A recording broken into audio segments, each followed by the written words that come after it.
go. 580 Sports Talk going up on a Tuesday. Brendan Dworzinski and Dan Lucero here with you for the next 3 hours, 3 until 6 this afternoon. Thank you so much for joining us today to kick things off. We've got a jam-packed show coming your way, and we are thrilled that you are here to be a part of it with us. We'll lead things off with the Kansas City Chiefs here in just a matter of moments. And the Chiefs, stop me if you've heard this before. The Chiefs' inability to close games strongly. Stop me if you've heard that before during the course of the Patrick Mahomes / Andy Reid era and eras. But we've got a not quite week by week, but a many weeks breakdown of where the Chiefs have broken down at the end of games. That's coming up here to lead things off in just a matter of moments. We'll also get to some more NFL later on in the show. I had this thought last night while watching Monday Night Football, which both featured a thrilling finish, proof that super boosts from sportsbooks are not my friend, and also like just a miserable first 56 minutes of football. Like I don't want to see the New Orleans Saints until they change everything. I just don't understand how all of a sudden, like, Tom Brady's throwing like 3-yard outs and 6-yard slants the entirety of that 2-minute drill and powerless to stop it. Why make him throw deep? He was missing deep all night. Make him throw it over the top. Make him do the thing he can't really do as well as he used to do anymore. He still throw that 4-yard out to a tight end, turn it into 9, like with the best of them. That was confounding to me. I think if I were a Saints fan, I would have not slept last night. Yeah, I just think if I were Dennis Allen, I would not have slept last night because I would have been updating my resume because I am going to need a new job in a month. But the thing is, like, Todd Bowles should feel that way after yesterday's game. He's not a good head coach, man. Great, truly great defensive coordinator. Awful head coach. So I wanted to get to a point about how it feels to me, and maybe I'm wrong about this, and you can tell me if I'm wrong, you, Dan, or you on the other side of this microphone. It just feels like there's more teams that are either directionless, unintentionally or intentionally tanking, or are the 2022 Broncos than ever before.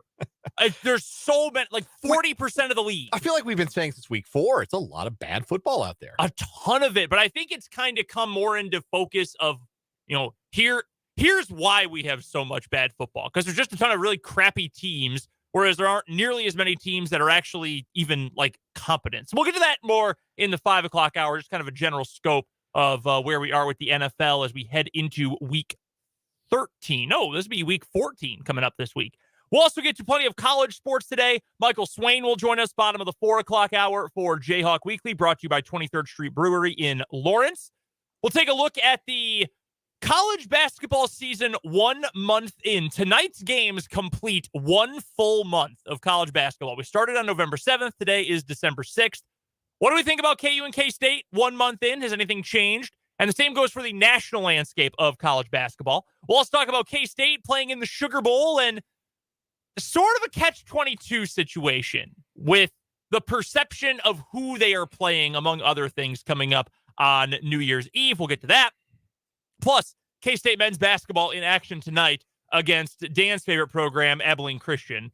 And they're not Dan's favorite program. He was just looking at their roster earlier today. They have a gentleman on their team named JV Seat, which is A, hilarious. B, he looks like he could be my dad, age-wise. C, it was a position many people played in their chosen sport in high school. Yeah, that was me. Yeah, JV Seat. So we will talk a little bit about K-State and when I wasn't pitching, that was my position in high school. Yeah, that was me playing everything when I was in high school. All that is coming up on this edition of 580 Sports Talk. We'll also play Random Question Tuesday this hour. We've got What Is Wrong With You, our 580 Sports Talk headlines. It's all coming your way here on the program. You are welcome to be a part of the show on the Big O Tires text line. 785-272-9429 is the text line number. And of course, you can chime in on the YouTube stream as well. We are live streaming the show on YouTube. Sports on 580 WIBW is the account. chime in the comments. We can see all of them. So if you're watching and want to comment, you can let us know. If you're listening and you want to comment, you can let us know on the text line as well. Let's get into it with the Kansas City Chiefs. And Dan did a great job of putting together a list of the Chiefs' problems with shutting games down and just keeping their opponents at bay over the course of the season, both in games that ended well for the Chiefs with a win and games that maybe ended with a loss too. So I'll let you take the floor here, Dan, because you put in the legwork on this. But and I know this is not a visual medium, but I'm telling you right now, I'm looking at our notes, and it is a full page of information about times the Chiefs have struggled late in games to put things away this year, which is fairly damning. Yeah, I don't just sit in that cubicle and listen to podcasts all day. I'm actually, every now and again, I do a little work. And this is one of those instances because obviously you think back about Sunday's game and it feels like a missed opportunity for the Chiefs to go and win it, right? They're up 24-20 with the ball and Kelsey fumbles. And the defense can't get a stop. And then the Chiefs get the ball back and they have a chance to go tie the game or take the lead. And the offense stalls out. Butker misses the field goal. And then the defense, presented with a chance to try and get the ball back, doesn't get a stop on third down on two separate occasions, and they never see the ball again, and they lose that close game. The Chiefs are 9-3 going into this week of action. And in 5 of their 9 wins, the outcome has been beyond doubt. They have beaten the brakes off of some teams this year, and that is to their credit. That's what good teams do a lot of the time. But 7 of their games have been close in the fourth quarter, and a lot of them follow some very similar themes. And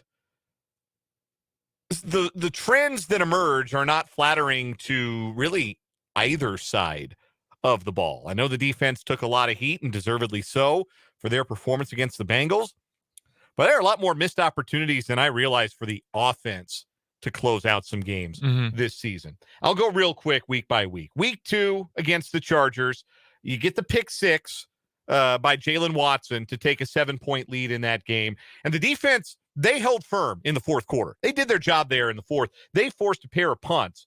But the Chiefs had 2 drives in the fourth quarter where they could have extended that lead out and really buried the Chargers. They could only manage a field goal on their final 2 drives of the game. Now, they went up 10. Chargers score with about 1:30 to go, but the Chiefs knew that they recover the onside kick, they're going to win the game, and that's exactly what happened. So, score 1 for the defense week 2, but the offense had a chance to bury the Chargers, and they couldn't do it. Week 3, Chiefs are winning by 4, and they stall out in the red zone. They move it inside the Indianapolis 20. They stall out. Matt Amendola, the backup kicker, misses the field goal. And then there's the 16-play, 76-yard scoring drive that the defense gives up. The Colts convert a 4th and 1. There was that nonsense penalty on Chris Jones for saying something to Matt Ryan that cost them the 4th and 14. And then the Chiefs also had the Colts way behind the sticks on a 1st and 20 and gave up a first down on that series as well. The Colts score with 24 seconds left. Mahomes throws the pick in Indianapolis territory off the deflected pass. It would have been miraculous for the Chiefs to have had an opportunity to tie that game given 24 seconds, but when you have Mahomes, you want to give him the chance at the miraculous. Yep. He's got a better chance of making that happen than just about any other quarterback. He had the chance, unfortunately didn't go the Chiefs' way, and the Chiefs lose that game. Week 5 against the Raiders. Chiefs are leading by a touchdown. They give up a touchdown drive, 7 plays, 75 yards. But credit to the defense here. They stopped Josh Jacobs on the 2-point conversion. It's a lot easier said than done this year. Josh Jacobs playing like a top 3 running back in the league. Yes, he is. This season. So that's a big stop on Jacobs on the 2-pointer. Then the Chiefs have the ball back, chance to go get points, make it so that a field goal doesn't win the game, make it so that they have to maybe score a touchdown and get another 2-point conversion. They move the ball into Vegas territory. They have a 4th down and 3. They punt it. They punt it back to the Raiders. The Raiders, of course, do not convert on their series of downs. They had that 4th and 1, went for the long ball, and their receivers collided. But, hey, a stop for the Chiefs defense, and they hold on. They win that game by 1. Week 6 against the Bills, Chiefs are up by 3 with the ball after Chris Jones comes up with a big defensive play. He has a sack that leads to the punt, and the Chiefs are up by 3 with the ball. They go 3 and out. Chiefs defense gives up a 12-play, 76-yard drive. They fall behind with 1:04 left. Bills pick off Mahomes, and the Chiefs lose. Week 9, Chiefs are tied with the Titans. They got all kinds of stops in the second half of that game. Credit to them. They did what you're supposed to do against Malik Willis, making his second NFL start. But with a chance to win in regulation, the Chiefs stall out at their own 46-yard line with 43 seconds to go. They punt it back, force a 3-and-out. They put together the field goal drive in overtime. Chris Jones and Carlos Dunlap team up for a sack that kills the Titan drive. Yep. And they get the stop and they win the game. Week 10 against the Chargers again. Chiefs are leading with the football. They turn it over. Jerick McKinnon has that fumble, and the Chiefs defense gives up a 10-play, 64-yard scoring drive. Chargers converted a 3rd and 18 on that drive, the long ball to Keenan Allen. They score with a minute 46 left. That's ample time for Patrick Mahomes. You're not even looking for a miracle there. You're just looking for the Chiefs offense to do what it does. Mm-hmm. Chiefs go 75 yards in 6 plays. They score with 31 seconds left. The next Charger drive, then you're in desperation time. Chris Jones puts an end to that with a sack on first down, and then Herbert throws a desperation pick, and that's your ball game. Chiefs win that one. Week 13, up with the football. Kelsey fumbles. Chiefs defense gives up. This is a shorter field drive, but still 10-play, 53-yard drive. They had Cincinnati behind the sticks, 1st and 18. Cincinnati converted on that series. Chiefs have a chance to go and tie or take the lead. Offense stalls out. They kick a field goal on 4th and 7 from plus territory rather than trying to go for it. Butker misses from 55. Chiefs defense has a chance to get off the field. They give up a 3rd and 5. They give up a 3rd and 11, and they never get the ball back to their offense. So the commonalities with all of these games, these are 7 down-to-the-wire games. The Chiefs are 4-3 in those games. You would expect even the best teams to be roughly average. Like, if you're a really good team, you better have a winning record in those one-score games. Like, look at the Vikings. They're 10-2. I think all their games are one-score games, except the 9-0. Yeah. In one-score games. 9-0 in one-score games. Like, that's not common. No. Not in this sport. Like, you're a lot more likely, even if you're really, really good, to be closer to like 6-3 or 5-4 in one-score games because there's just so many things that can happen. But the commonalities for the Chiefs in these situations, all 3 of the games that the Chiefs have lost, they have given up the game-losing drives in the final minutes. The touchdown drive to the Bills, the touchdown drive against the Colts in the final 30 seconds, and then the drive where the Bengals put the game to bed and the Chiefs never get the ball back. So all 3 of those losses could have been wins if the Chiefs had made one more stop. When the Chiefs defense has made critical plays in these games, who was it that got the big sack in week 6 in regulation to stop the Titans? Who was it that sacked Justin Herbert against the Chargers in week 9 or week 10 rather? Chris Jones. That's what you want to see, right? Is the money, the big money guy, the big playmaker on your defense. He's been the one making some crucial plays. He also was the one who picked up that terrible penalty against the Colts, but I have a hard time criticizing Chris Jones for maybe the worst flag of the entire NFL season. When they've needed a big play, the Chiefs defense has, it's come from Chris Jones. But the thing that keeps jumping out about all these situations, we just went through 7 games, and in all 7, the Chiefs offense has had a chance to kill the game off, to either win it or to put it out of reach with a drive. And they haven't done it.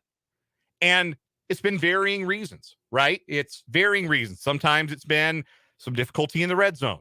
Sometimes it's been because they've turned the ball over. McKinnon's fumble in week 10, Kelsey's fumble on Sunday. Sometimes it's been pure cowardice. 4th and 3 from the Vegas 46, and they didn't go for it.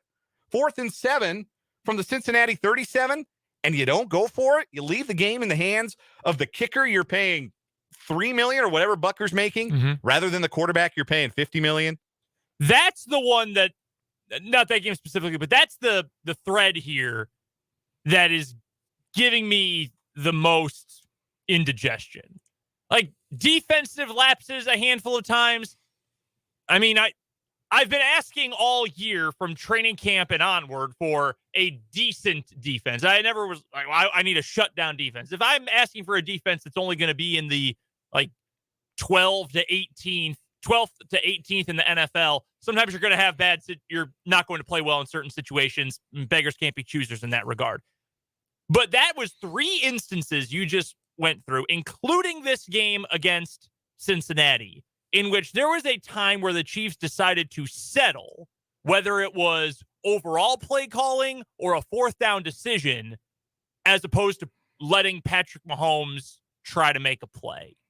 And given a couple different instances in this game against Cincinnati specifically, this has not exactly been the best year of Harrison Butker's career up until this point. No, special teams have been a problem. I mean, they lost to the Colts because of special teams. Exactly. Point blank, period. They're plenty of blame to go around. Sky Moore, Matt Amendola, Dave Tobe for calling that ridiculous fake field goal, or Andy Reid, or whoever's responsible for that. Special teams lost them the Colts game. Flat out, point blank, period.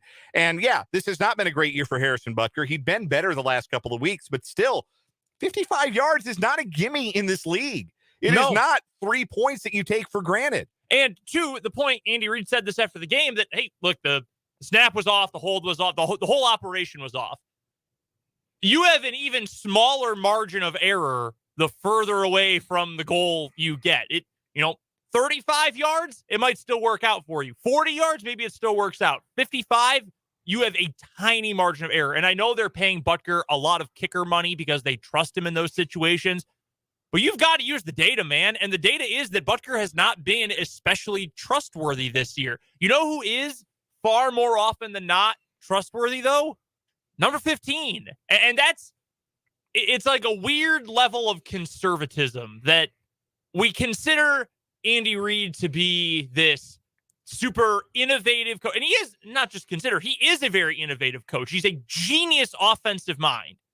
But then he turtles in some situations. And it just makes me wonder why. If you put all your faith in your quarterback for 57 minutes, but in those last 3, you all of a sudden want to pull back, why? Because, seriously, like, would you trust Patrick Mahomes over Harrison Butker in 4th and 3 to 4th and 7 in that situation? Yeah, I would. I would too. Yeah. Why wouldn't you? You've got the receivers. You've got, even if Travis Kelce's not having a great game, he's going to require a bunch of attention. You've got Juju Smith-Schuster who can play. MVS, yeah, there's concerns there, obviously, but you've got a good receiving back in Jerick McKinnon. I mean, you've got pieces. You've got multiple backup tight ends who you have shown trust in. And it's not just the Cincinnati game. There were other examples too, but just why? And that's the one more than any other that really gets to me, why you wouldn't put your full faith in the quarterback you're paying $500 million to. One of the coolest things that Andy Reid, or truly any NFL coach, ever said came after that incredible playoff game against the Bills last season. We'll never forget it, even though because the Chiefs end up losing the next week, it's a little bit forgotten in NFL history, but it shouldn't be. The idea of when it's grim, go be the Grim Reaper. That's what he said. That's what Andy Reid said about his team, and specifically about his quarterback. When things look grim, go be the Grim Reaper. Let him go be the Grim Reaper in these spots too, because I guarantee you this, defenses aren't anxious to try and stop Patrick Mahomes on 4 straight plays. You give him 3 to get 10 yards, that's hard enough. You give him the extra down to get 10 yards, they're going to find a way more often than not. And this is not me advocating for, well, the Chiefs should never punt. No, that's not exactly what I'm saying here. But in situations where the throttle is down and you've got to win the game, you want to go and you want to put a team away.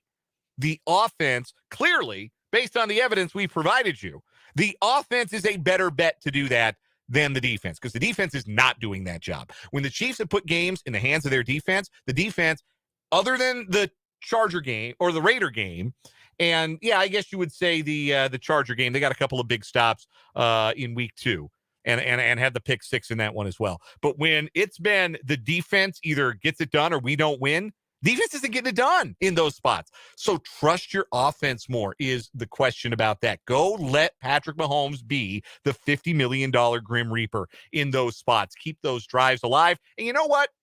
If they get first down on 4th and 7, and then 3 plays later, they got like a 4th and, let's call it a 4th and 9, but the field goal is a little more manageable. 4th and 9 from the 29, I guess it would be. Okay, fine. Yeah, send Butker out there. Kick the field goal, get it tied. Feel good about Butker from, 40 to 50. 50 plus is hard for any kicker. Yes. So, the equation changes a little bit. It's not a slam dunk every time you have 4th down and plus territory, you need to go for it. But I would like to see more aggression, and I would like to see this Chiefs offense, if I can borrow the phrase from our friend Mitch Holtzis, put the hammer down in the fourth quarter and put these games out of reach. Make it so you're not sweating out the conclusion. Don't put the game in the hands of the defense. The flip side of this, sometimes you don't have a choice. Sometimes the game's just going to be in the hands of your defense. Sometimes your kicker's going to miss a chip shot field goal. That means your 4-point lead stays 4 instead of being 7, and you've got a chance you can maybe go and lose that game. We talk about playmakers on defense. Chris Jones is a certified playmaker. That's the only defensive player's name I've mentioned, I think, in the course of this segment. He had a half a sack with Dunlap at the end of that Titans game, but he's been the one to come up with crucial sacks, tackles for losses in these clutch moments. It's been Chris Jones. But you don't have to be a superstar to make a play. Is Jermaine Pratt a superstar? No, he's a fine rotational player. Jermaine Pratt made the biggest defensive play for the Bengals when he ripped the ball out of Travis Kelce's hands. Well, you know what the great, not really analogy, but the perfect example of the flip side of that from this weekend, and we talked about it a bunch yesterday, it's Mike Dana. Mike Dana had he had his hands on the brass ring, and then he fell off the ladder. Like, that was the end of that play, to use the wrestling analogy. He was right there to make the play, and he couldn't get it done. And that's not just, a rookie in his first career game or anything. That Mike Dana's been around for 3 years now. You don't have to be a superstar. You don't have to be, a future Hall of Famer. You don't have to be a Pro Bowler to make a play. You just have to make the play. I made this analogy. I'll bring it up again. I was on Crosstalk with Jake on Mic'd Up earlier today, but I'll use the old cliche, the well-worn cliche, the play don't care who makes it. It's there to be made. And somebody on this Chiefs defense, not wearing number 95, has to be able to come up with a big play, because it could, come January, mean the difference between another Lombardi trophy or not. And you only get but so many chances. You're going to have a lot more of them with 15 as your quarterback in Kansas City. That's a fact. But you only get so many real great looks at the big prize. And this is a year where they've got a real great look at it. And the difference might be a play is there to be made. Who's going to make it? Who's going to be the defensive hero? Somebody's got to step forward on that side of the ball. That's how you're going to close out games. They got to find a hero on defense, and they've got to be more aggressive on offense. We have a text from the 785 that asks, do you think Butker still has some lingering issues from his injury? I mean, he might, but I think it more so comes down to just the fact he's always been streaky. Every year of his career, except for his first season, he's missed multiple extra points. He has always been in the neighborhood of the high 80s, very low 90s in terms of field goal percentage. He is maybe the second most physically gifted kicker in the league. Justin Tucker's number one. Justin Tucker's in his own realm. Yeah. But after him, you could probably argue that in terms of, kick power and potential deep accuracy, Butker might have the most potential of any other kicker in the league.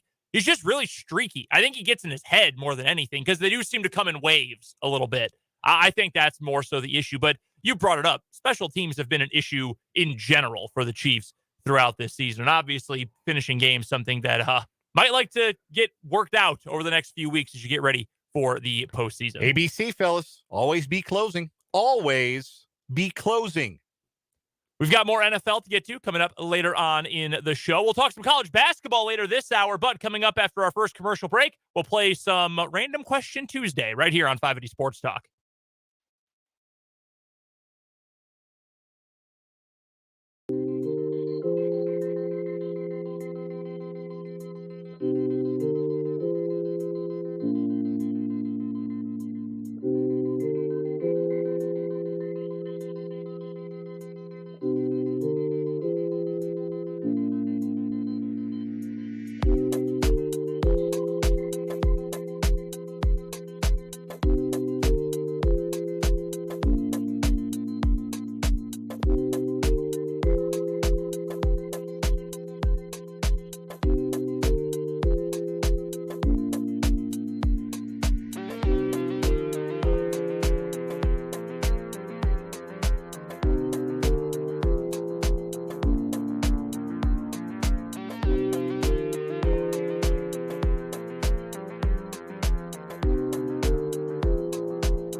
Real quick, some news from the NFL from Adam Schefter.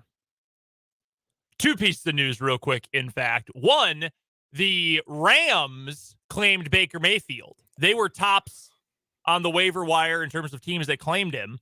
So they are going to end up getting him.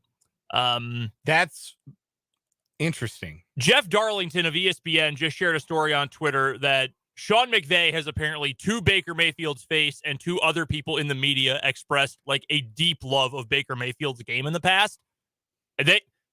John Wolford, their backup, is hurt. His neck is hurt. Matt Stafford's done for the year because his neck is hurt.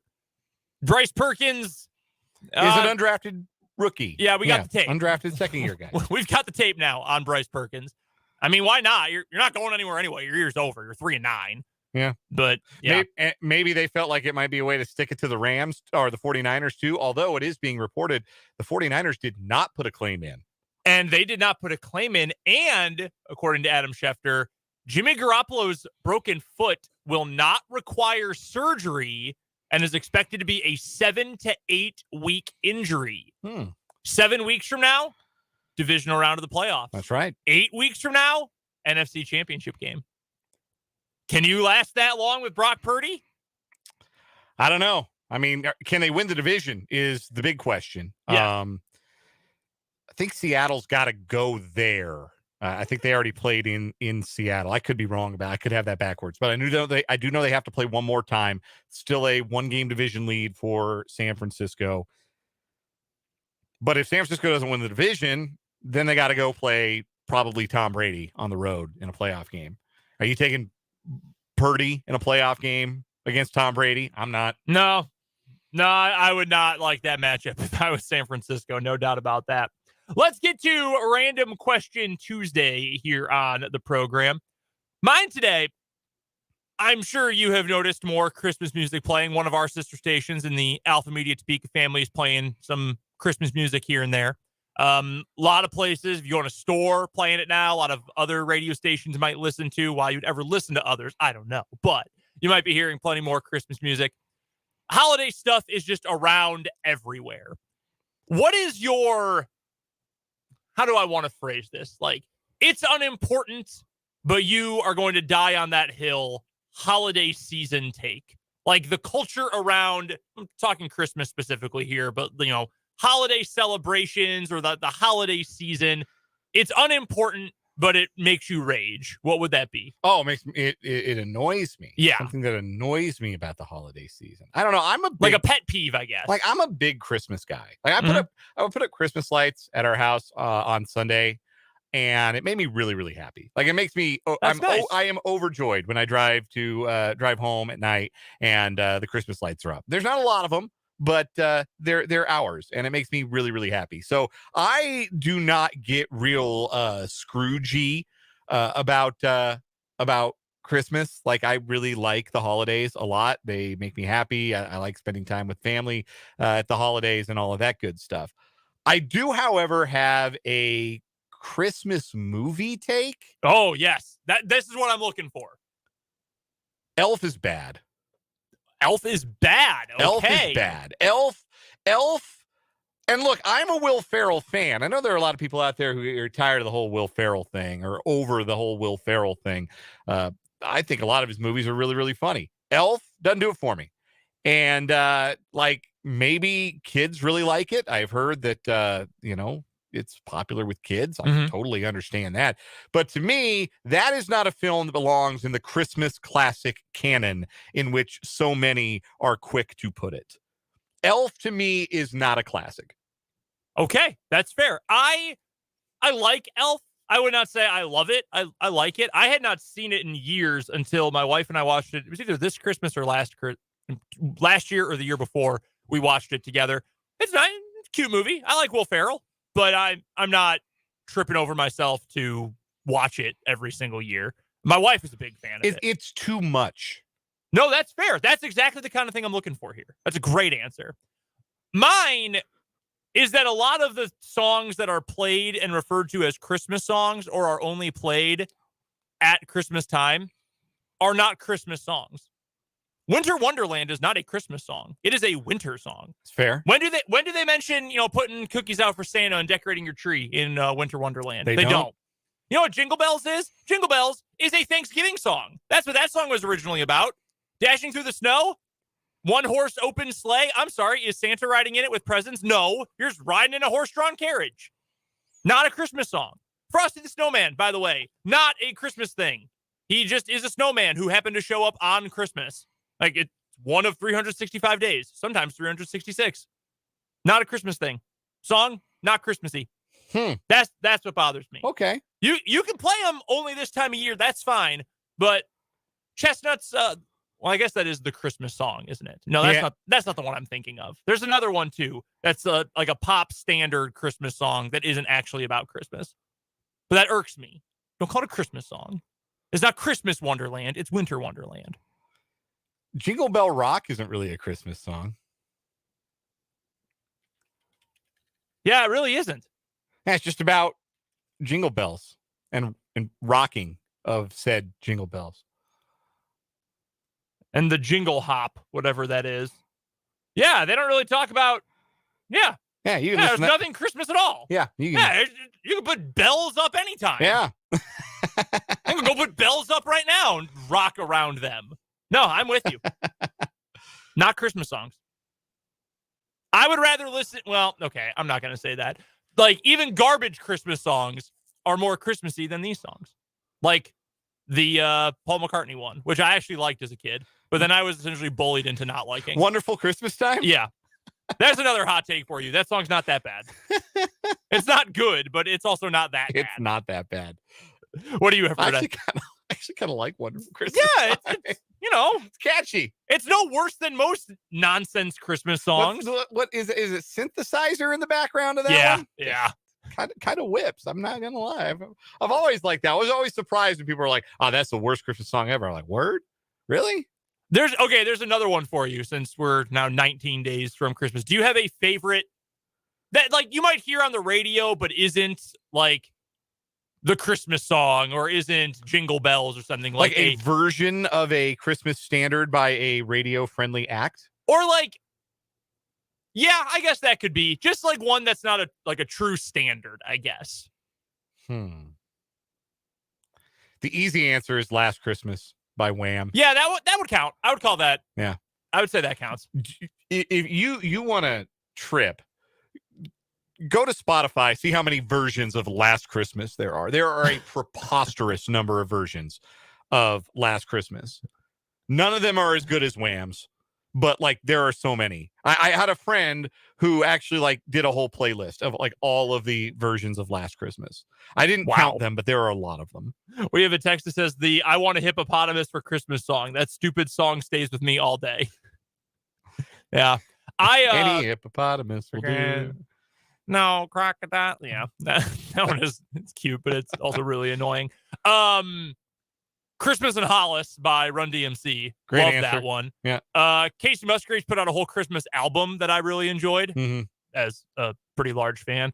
When I was a kid, I didn't like grow up with country music at all. Like I grew up in the suburbs of a major metropolitan area. Like that was not a thing. But for some reason, when I was a kid, my dad went through this phase for a while where he would watch country music videos on TV, like on GMC or CMT or whatever. And they used to play these real obscure Christmas songs.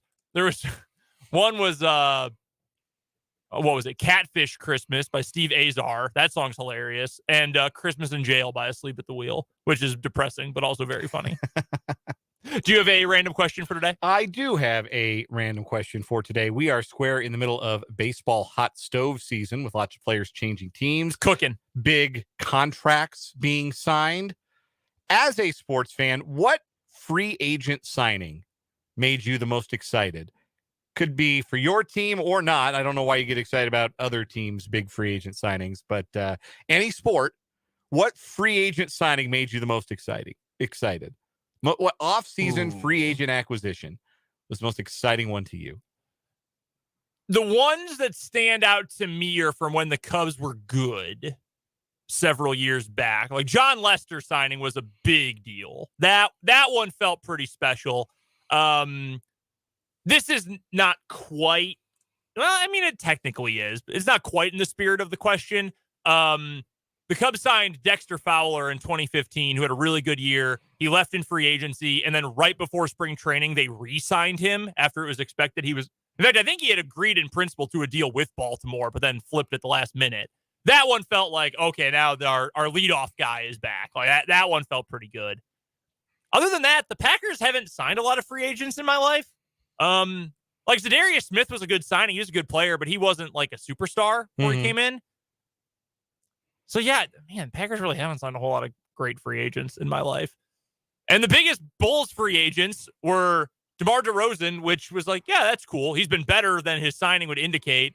And then they signed Carlos Boozer the year they struck out on LeBron and Bosh, which was not really quite the same. The hype had kind of died out at that point. So I'd probably go John Lester. That's number one for me. Yeah. Yeah, baseball ones I think are the easiest to get excited about because they happen in the winter when you cannot feel any further away from baseball, and it's just kind of fun to dream about what that player can do for you when the sun returns to the sky and your favorite team is back out on the field. So for me, there's nothing like a big free agent acquisition in baseball. I have been very excited about a lot of signings that didn't turn out well for the Colorado Rockies, but none of them made me more excited when they signed Wade Davis, because I think Wade Davis is one of my favorite pitchers to watch in the last 20 years. And I thought he still had a little left in the tank. The Rockies had made the playoffs the year before with Greg Holland as their closer. And so they just went and got, the guy who replaced Greg Holland in Kansas City and paid him a lot of money. And I thought he had quite a bit left in the tank. As it turned out, it was just 1 year, but he set the franchise record for saves. And the Rockies went to the playoffs that year, so it was worth it. No, that's absolutely worth it for that 1 year. The rest of the contract was a bummer, but no, I was hyped when they signed Wade Davis. That's probably my favorite one, because a lot of times, like, you want something to happen and it doesn't. Like, you got your eye on a player and then your team doesn't evaluate them the same way that you do, because you're just a dude on the couch and they have stats and numbers and scouts and things like that to make different decisions than you would make. If anything, I learned from the Wade Davis thing, it's maybe it's a good thing if you and your team don't agree. Do transfers count in college sports? A lot of people want to tell you that's free agency anymore. Yeah, why not? Remy Martin. That was sick. Okay. That was awesome when Remy Martin, both the transfers KU added last year, Remy Martin and Jalen Coleman Lands, on different scales, obviously. I was hyped when Jalen Coleman Lands played. I remember 7 years prior when he was a big-time recruit in the Chicago area. Right. I was like, oh, man, Jalen Coleman Lands, holy crap. Still? They averaged like 3 points a game, but still, that was a big deal. Real quick, some other answers for our Christmas songs. We had one non-Christmas, but winter holidays. Adam Sandler's Hanukkah song. Yeah, that's very funny. Yeah. Even as someone who doesn't celebrate that holiday, very funny. Also, we have one comment on YouTube that says the All I Want for Christmas Is You version from Love Actually. I've never seen that film. I have to confess, I have also not seen that film. But I will take... We haven't been married long enough, I guess. Maybe that's one. I got to ask my wife where she comes down on Love Actually. I don't know if that's one of the movies that Abby has gasped when I've told her that I haven't seen it. there are a lot of them. I'm not sure if that's one of them. What's the one? Oh, the one with Kate Winslet's in it and like Jack Black maybe, and it's they switch like places. Jude Law's in it. The Holiday. The Holiday? Is that what it's called? Yes. Okay. I have not seen that one either. I don't think that's a Christmas movie, but I always get Love Actually and The Holiday confused. My wife did make me watch The Holiday. Was it good? It was fine. As rom-coms go, it's fine. What is the one that Abby loves that I had never seen before? The Family Stone. That was also kind of a bummer. Crazy cast, though. Tons of Oscar winners. We've got to take a break here on 580 Sports Talk. When we come back after this timeout, we'll take a look back on the first month of the college basketball season.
We've got a text in on the Big O Tires text line about the college football playoff and the likely final. We'll get to that coming up next hour. We're going to talk some K-State Sugar Bowl, and we'll make sure we get to that comment as well about the college football playoff. As we wrap up this first hour of 580 Sports Talk, though, I did want to get to a thought about the first month of the college basketball season. And I saw a really interesting chart on Twitter today from Mike Miller, he's a KU guy, actually, but he writes for the Field of 68, which is Rob Doster, who we've had on the show before. Jeff Goodman works for them. They've got kind of a network of bloggers from around the college basketball internet. I think they do a lot of really good work. But he put up a little graphic of what the preseason AP poll looked like. And now 1 month in, what is the AP poll? Same with the KenPom numbers, same with Bart Torvik's numbers. And I thought it was really interesting. And it made me think, through 1 month of college basketball, today marks 1 month of the season. What are some of the things that we have noticed that we were either right about so far, that maybe we are surprised by so far, or just some observations about our local teams too? So I'll pose the question to you. Is there anything on a local, so KU, K-State, or national scale that really more than anything has jumped out at you, or that you feel like you definitely got right going into this year? Well, I was right about North Carolina. Yes, you were. You can take a victory lap all year long on that one. I was right about North Carolina. They've lost 4 straight now, and they have as many votes in this week's AP Top 25 as Kansas State. Wow. That's wild. They each got 1 vote. Good for K-State this week. Yeah. K-State's on level terms with the defending national runners-up. Definitely saw that coming. But no, I thought that the North Carolina preseason number 1 was an overreaction to a really, really good month of basketball. I know they returned 4 of their guys, but the guy they lost was their biggest mismatch piece on offense. And Hubert Davis isn't all that experienced as a head coach. Like, what happens when it's not rolling? We kind of saw what happened when it wasn't rolling last regular season, when they played poorly enough to earn an 8 seed. I mean, I kind of felt this about UCLA going into last year, that a lot of their preseason hype was overinflated, and UCLA ended up having a good year. And I'm not saying that North Carolina is some bums. They're going to miss the tournament. They're going to, anything like that. But it was very clear that they were overrated to start this season. And maybe them being unranked now is a bit of an overcorrection in the opposite direction, but it's hard to justify ranking a 4-loss team in early December. Aren't any other 4-loss teams ranked? So, but yeah, it's been interesting to see how not just North Carolina, there were a lot of teams very high in the early rankings that have taken some big tumbles. Creighton just lost to Nebraska. They're down in the 20s after a lot of people like them as the sleeper Final Four team coming out of the Big East. Gonzaga has had some early struggles and finds themselves ranked 18th in the poll currently after they were top 5 on everybody's list. So that to me is the biggest storyline. Is it looked like we have some early swings and misses at the top of the poll, and instead the elite teams in the country, like Purdue's got 8 first place votes. Houston is number 1. A lot of people knew they would be good, but Texas is right up there at number 2 right now with some good wins. So that has been interesting. The upheaval at the top of the poll, I think, was a little bit unexpected, except by me, who knew North Carolina wasn't actually that good. Yeah, we've got a text in from the 785 that asks, is Texas this good at number 2? They also typed Tex ass, and I'm not sure if that was a typo or intentional, but it's very funny. Yeah, way. It amuses us either way. Yeah. I think Texas is good. I think they've been better than I thought they might look. I also don't think this is sustainable, because for the last few years of Chris Beard teams and the last few years of Texas teams, that's kind of been the case where everyone jumps back on and like, oh my God, wow, this is the year that they get over the hump, and then they don't. We're going to learn a lot about them tonight against Illinois. Yes. They got another big high-profile non-conference game coming up. They play Illinois, who's in the top 20. But their big wins so far are Gonzaga and Creighton. And, like, don't get me wrong, they stomped a mud hole in Gonzaga, and then they held off Creighton. But we are in the process of reevaluating just how good Gonzaga and Creighton are. Right now. So how impressive those wins are, I think, will remain to be seen. But certainly that's a team playing well. We know with Chris Beard, they're well coached. You know what you're going to get from a Chris Beard team by and large. But yeah, they're really talented. Are they the second best team in the country? Your guess is as good as mine. I think on a local scale, we were pretty much right about KU and K-State up until this point. I think K-State has been a little bit better than I thought they would be. I think Jalen Wilson is filling the role I thought he would, but has done it better. Like if he could get to 20 a couple of times and average, on the neighborhood of 17-8 or something, I would have said like, oh yeah, no, that sounds right. He's had 5 double-doubles already and has broken 20, is it 5 or 6 times already? I mean, he has been all-American caliber good, which I thought he'd be all Big 12 good. I don't know about as good as he's been. So that's been a positive. But I think the issues we were expecting for both are present as well. Both teams are flawed in the way that we thought they would be flawed. KU has not figured out the 5 in their lineup. Really, K-State hasn't either. Their solution right now is not really play one, and they fully kind of embrace small ball, even though Gasson and Tomlin are 6'9" and 6'10". They're not true centers, and they're not really playing a true center right now.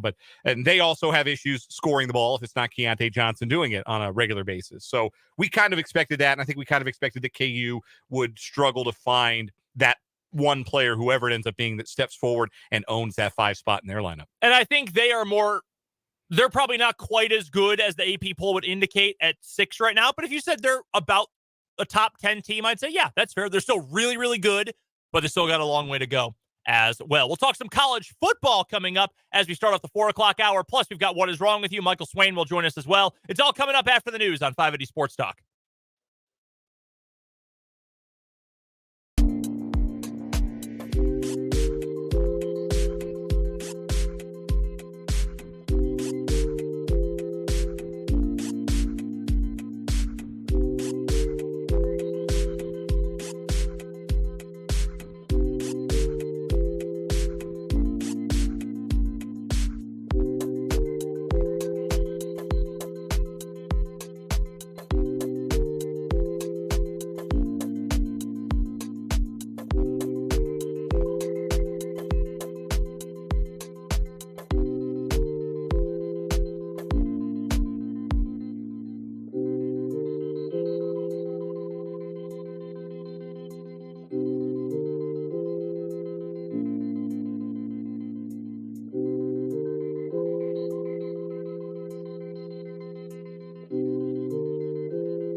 now, 4 o'clock hour of 580 Sports Talk going up on a Tuesday. Brendan Dworzynski and Dan Lucero rocking with you until 6 o'clock tonight.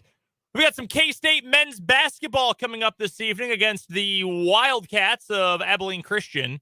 They're the Wildcats, right? I believe so, yes. That's what I thought. ACU. That's coming up at 7 o'clock tip, 6 o'clock pregame here on your home for Wildcats Athletics, the K-State Sports Network, 580 WIBW. We'll preview that game and talk a little bit more about the K-State basketball program coming up later on in the show today. Coming up this hour on the show, we will get to K-State in the Sugar Bowl, K-State football in the Sugar Bowl in just a moment. We've also got our What Is Wrong With You, our reigning champion from yesterday, simply named Chris Christie's niece. She had a tough one on a Spirit Airlines flight and then made sure it was a tough one for 6 deputies as well, who she assaulted. She injured 6 deputies. She could not be stopped. You can't stop them, only hope to contain them. And eventually they did. Until she assaulted 6 sheriff's deputies. Again, can't do the old Black Ninja movie trope and charge one at a time. No. We also have Jayhawk Weekly coming up this hour with Michael Swain of Fog.net. We would love for you to chime in with your thoughts about anything we are talking about today on the Big O Tires text line, 785-272-9429. And you can also join in the conversation on YouTube as well. We are live streaming the show on YouTube. Sports on 580 WIBW is the channel. By the way, we hit a cool new threshold of subscribers. We're up to 110 subscribers on the YouTube channel. So let's go. Shout out to everyone who has subscribed to the YouTube so far. If you haven't, well, it's nice and easy. Just go to our channel. Again, Sports on 580 WIBW. That's all you have to look up. Just click the subscribe button. It's totally free. All it takes is a click. And then every time you open YouTube when we're live or we have just posted a video, you'll be able to see it right there on your front page. How about that? Nice and easy way to get involved with 580 Sports Talk and mic'd up as well every single day. Before we get to K-State, I do want to address a text real quick about the college football playoff, because I think this is how a lot of people feel about the playoff. Mm-hmm. From the 785, is there any chance that we have anything other than a Georgia-Michigan final? I would guess the odds are minuscule. So Georgia's going to beat Ohio State like they stole something, like that, like they owe them money. Yeah, I think that if we've learned anything about this Ohio State team, particularly how they performed at home in their biggest rivalry game of the year, it's that when the going gets tough, they would rather be anywhere else but on the football field. They are a very pretty team and a very fast team and very capable of scoring 50 points on the Marylands and Rutgerses of the world. But when you punch them in the face, they don't really have a response for that. And Georgia is going to do some face punching in the Peach Bowl. Also, that's a home game for Georgia. They're playing in Atlanta. I know Ohio State fans are great. They'll use their ticket allotment and travel well. That will be a home game for Georgia. Georgia is not losing a functional home game to anyone. I don't care who it is. No.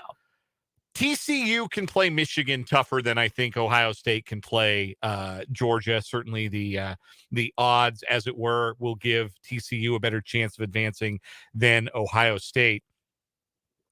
The thing that concerns me in TCU's matchup is I don't know if they can get enough stops.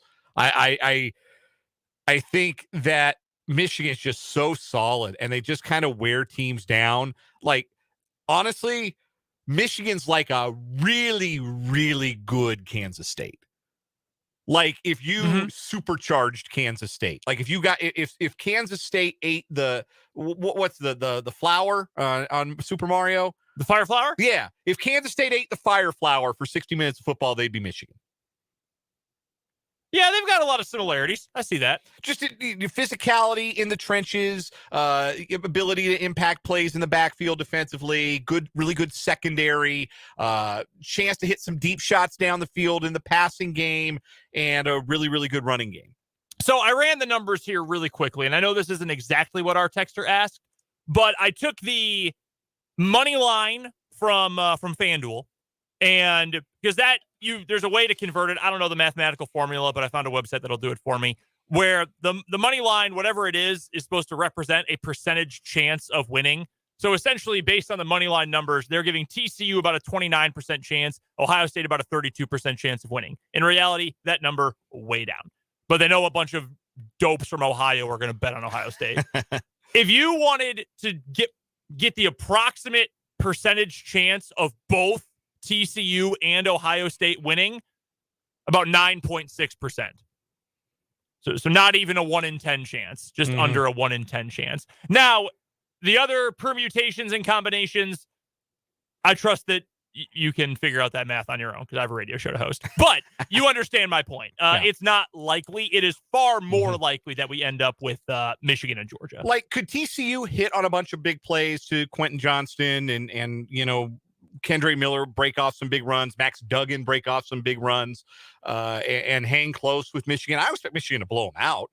I don't expect Michigan to treat them like they're Ohio State. Yeah. I don't expect that, but I think that TCU will have trouble with them for many of the same reasons that they had trouble with Kansas State specifically. Yeah, I would agree with you on that. I absolutely would. There's a much better chance of getting both both Georgia and Michigan. And again, just using, this is rough math here. I'm not a mathematician. I'm not sure if you've noticed that over the years, that's maybe not necessarily always my strong suit, but it is roughly a 54% chance that both favorites end up winning, which is pretty good because normally if it's a 50-50 chance, it'd only be 25%. Right. So to have it at 54% is pretty astronomical, actually. Yeah. So appreciate the comment, though, and we'll get more into the college football playoff, obviously, as bowl season begins and as the playoff approaches.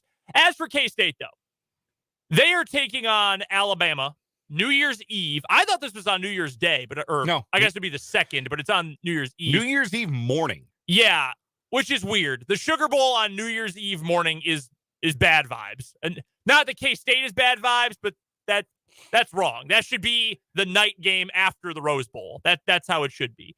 It's already weird that the Rose Bowl is not on New Year's Day. That's already weird. Right. But NFL Sunday, what you going to do? College football. Yeah, not go up against the NFL. Yeah, we are going to put Utah versus Ohio State. Or I'm sorry, Utah versus Penn State, who got to the Rose Bowl, right? It's Penn State in the Rose Bowl. Yeah, we're going to put that up against a Bills game or a Chiefs game. Nah, not a good idea. I've seen like college football executives say, we shouldn't be so scared of the NFL. Like we do need to compete with the NFL a little harder. No, you don't. Don't do that.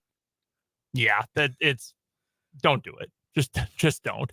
I understand the thought process behind it, but you're going to lose. I promise you are going to lose. This is, I think, on paper, an awesome matchup because these two teams, do you know how many times they've played before? Zero. In the history of college football, K-State and Alabama have never played each other. It's K-State's first ever Sugar Bowl. That's super cool as well. Yeah.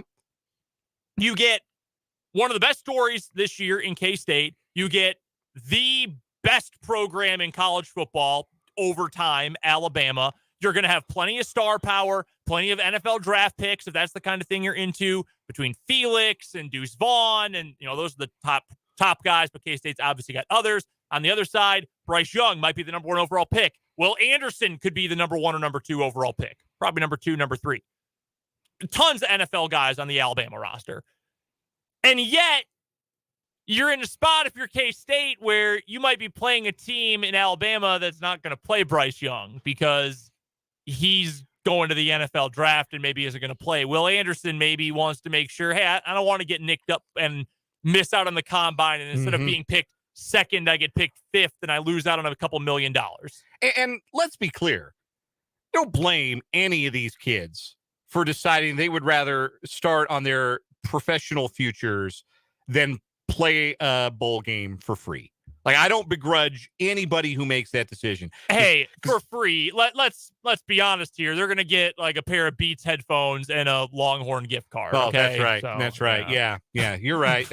That's my fault. They're going to get a gift basket in their hotel room. But like, I remember what happened to Jalen Smith of Notre Dame, and I remember what happened to Jake Butt of Michigan. Like, I remember what happened to those guys in bowl games. I remember what happened to Melvin Bratton. We can go way back. And I mean, that was a game to determine the national championship back in, I want to say it was 88, but Melvin Bratton tore up his knee, was never the same for Miami.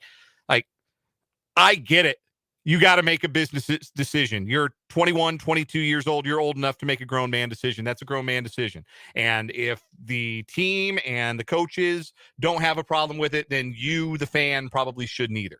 So a lot of guys are going to make that decision for Alabama because a lot of them are going to make a whole lot of money in about 4 or 5 months. Like Will Anderson is going to be a top 5 pick. Bryce Young is going to be a top 5 pick, maybe, like you said. Both of those guys could potentially go number 1 overall, depending on who ends up number 1.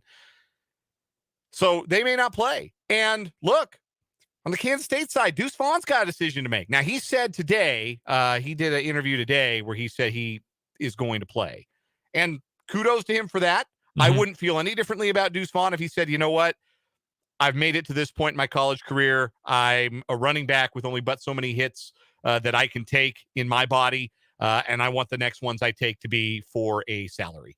Like, I would understand if Deuce Vaughn made that choice. Doesn't sound like he's going to, but I would understand if he had a change of heart between now and the Sugar Bowl. I don't begrudge that for any of these kids, but the fact of the matter is there's more of those kids for whom that is a real big decision where what's at stake is not just like the chance to get drafted, but the chance to make millions and millions of dollars. When that's the choice at hand, and there are more of those guys on the Bama roster than there are on the Kansas State roster, that could mean more of those kids on the Bama roster decide, yeah, I'm not playing in this. I'm not playing in this Sugar Bowl. And then Kansas State's in a position where they're playing the brand name that is Alabama. I mean, those are the crimson with the numbers on the helmet, and that's Nick Saban on the other sideline. But it's a diminished version of that program. Diminished even more than the fact that they didn't make the playoff this year and didn't really beat anybody good. Like, this is not like capital A Alabama that we've seen the last decade, right? Like, they're vulnerable just in general in ways that Alabama really hasn't been over the years. They don't have freaks at wide receiver. Like, yeah, would you rather have TCU's wide receivers or Alabama's? TCU's. I'd rather have TCU's. Yeah, I don't even think about that.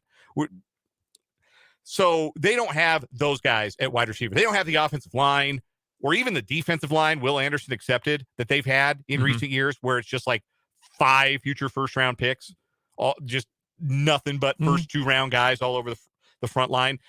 So honestly, if everything were equal and they were playing on Saturday and both teams were as healthy as could be, like, I'd give Kansas State a puncher's chance. They'd probably be underdogs. I think they're 4.5 point underdogs as it stands right now. Yeah. That's probably about right, but I give Kansas State a puncher's chance. I really would. I think they could play with Alabama, but it won't take much for a wide swath of the college football public to discount any Kansas State performance against any version of a diminished Alabama team. Even if Bryce Young's the only guy who doesn't play. Well, they beat him with Bryce Young. And so it puts Kansas State in kind of a bummer of a spot where if you win, well, they didn't play their guys. And if you lose, well, see, they didn't play their guys and they still beat the Big 12 champions. I think, one, I want to respond to a handful of texts here before I get to my point. One, and I'm not sure if this was to you or to me because we both have not very fond things to say about Ohio State. We have one texter from the 785, though, who says, did you have a bad trip to Cedar Point as a kid? What's your problem with Ohio State? I can tell you, for me, I grew up in Big Ten country. My favorite team growing up was the team that fought over the Illabuck with Ohio State. Okay, so I've never liked Ohio State my whole life. And my favorite team growing up was Michigan. So there you go. Yeah, so yeah, both of us grew up not liking Ohio State. I don't root for Michigan like that anymore, except when they play Ohio State. Yeah. Then it is all go blue. I dig the Desmond Howard jersey out, everything. We also had one in regard to Deuce Vaughn in particular, just asking, think Deuce Vaughn is coming back next year.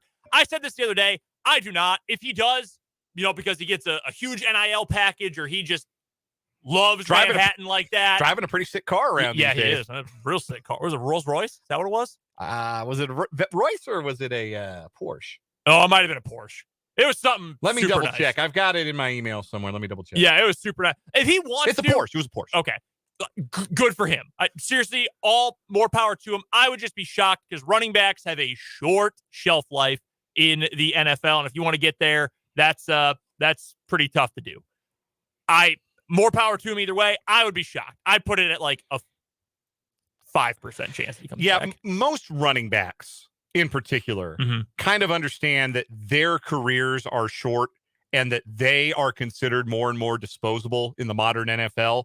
So, like, the time to get paid and the time to go be a pro is as soon as you can for running backs in particular. If we were talking about star wide receiver or even star quarterback Deuce Vaughn, maybe it's a different conversation.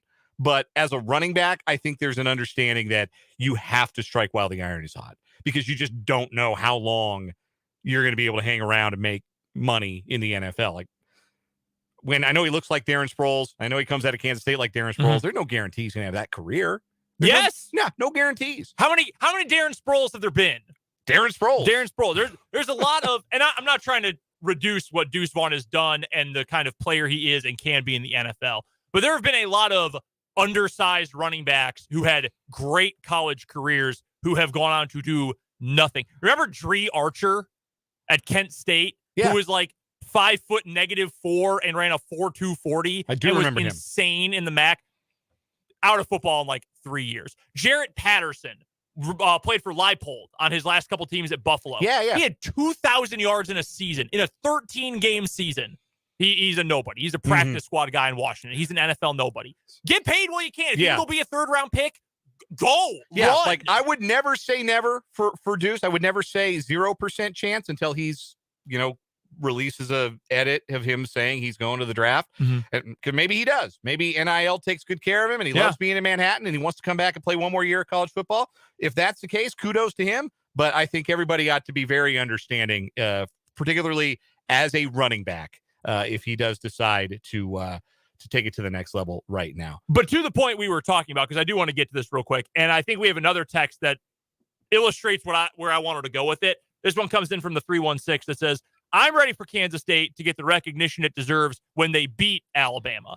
And that's my mindset here, because you're right that there's going to be, and the Feinbaums of the world and the people like that, like they're going to be, they're going to talk down no matter what. And you are not, as a Kansas State fan or as anybody, as a Big 12 fan, or just an observer of sports, you are not obligated to give a damn about what Paul Feinbaum thinks. Like last year when you beat LSU, I know LSU was, they almost quite literally had a JV roster. Like everybody left wide receiver playing quarterback. Yeah.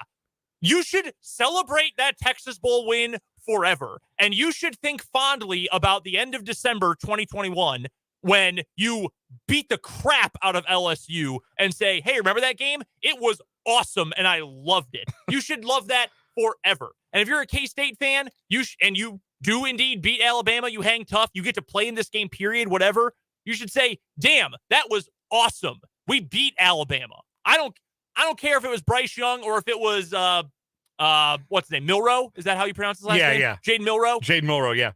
That dude was a 5-star or a 4-star quarterback too. We beat that ass. We beat these other dudes who are all going to go to the NFL one day. Because even their backups have NFL dreams. We're still, even if it is all a bunch of backups, all their backups are 5 stars. And a lot of K-State starters are 0 stars from small towns in Kansas who forged great careers through the hard work and dedication that has become a trademark of Kansas State football. A win over Alabama is still going to be something to be fired up about and brag about, regardless of what Paul Feinbaum says. And I know that there's so much content out there, right? Feinbaum's kind of a stand-in for SEC media. And it's not just him. Like you can, and I don't want to pick on one specific TV network or, media network, but there's the ESPN people who only care about the SEC. There's people at CBS who only care about certain things. There's people everywhere who are only going to care about certain things. If they're going to disrespect the obvious accomplishments of your team, let them. Don't let that impact your happiness and excitement for this moment and a potential win. That's all I will say. I think K-State can win this game regardless. If Bama's not going to send dudes out there, are they going to wear different uniforms? Are they going to represent a different program?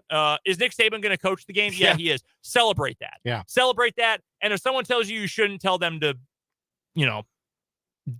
go do something. There's a lot of tell them to phrases jump that off involve a bridge. A lot of phrases that involve swears that I can't say, but tell them all of those things. Just enjoy it for what it's worth. We do have to take a break here on 580 Sports Talk. We've got some potentially breaking baseball news as well. We'll get to that and what is wrong with you coming up next on 580 Sports Talk.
What the hell? What the hell?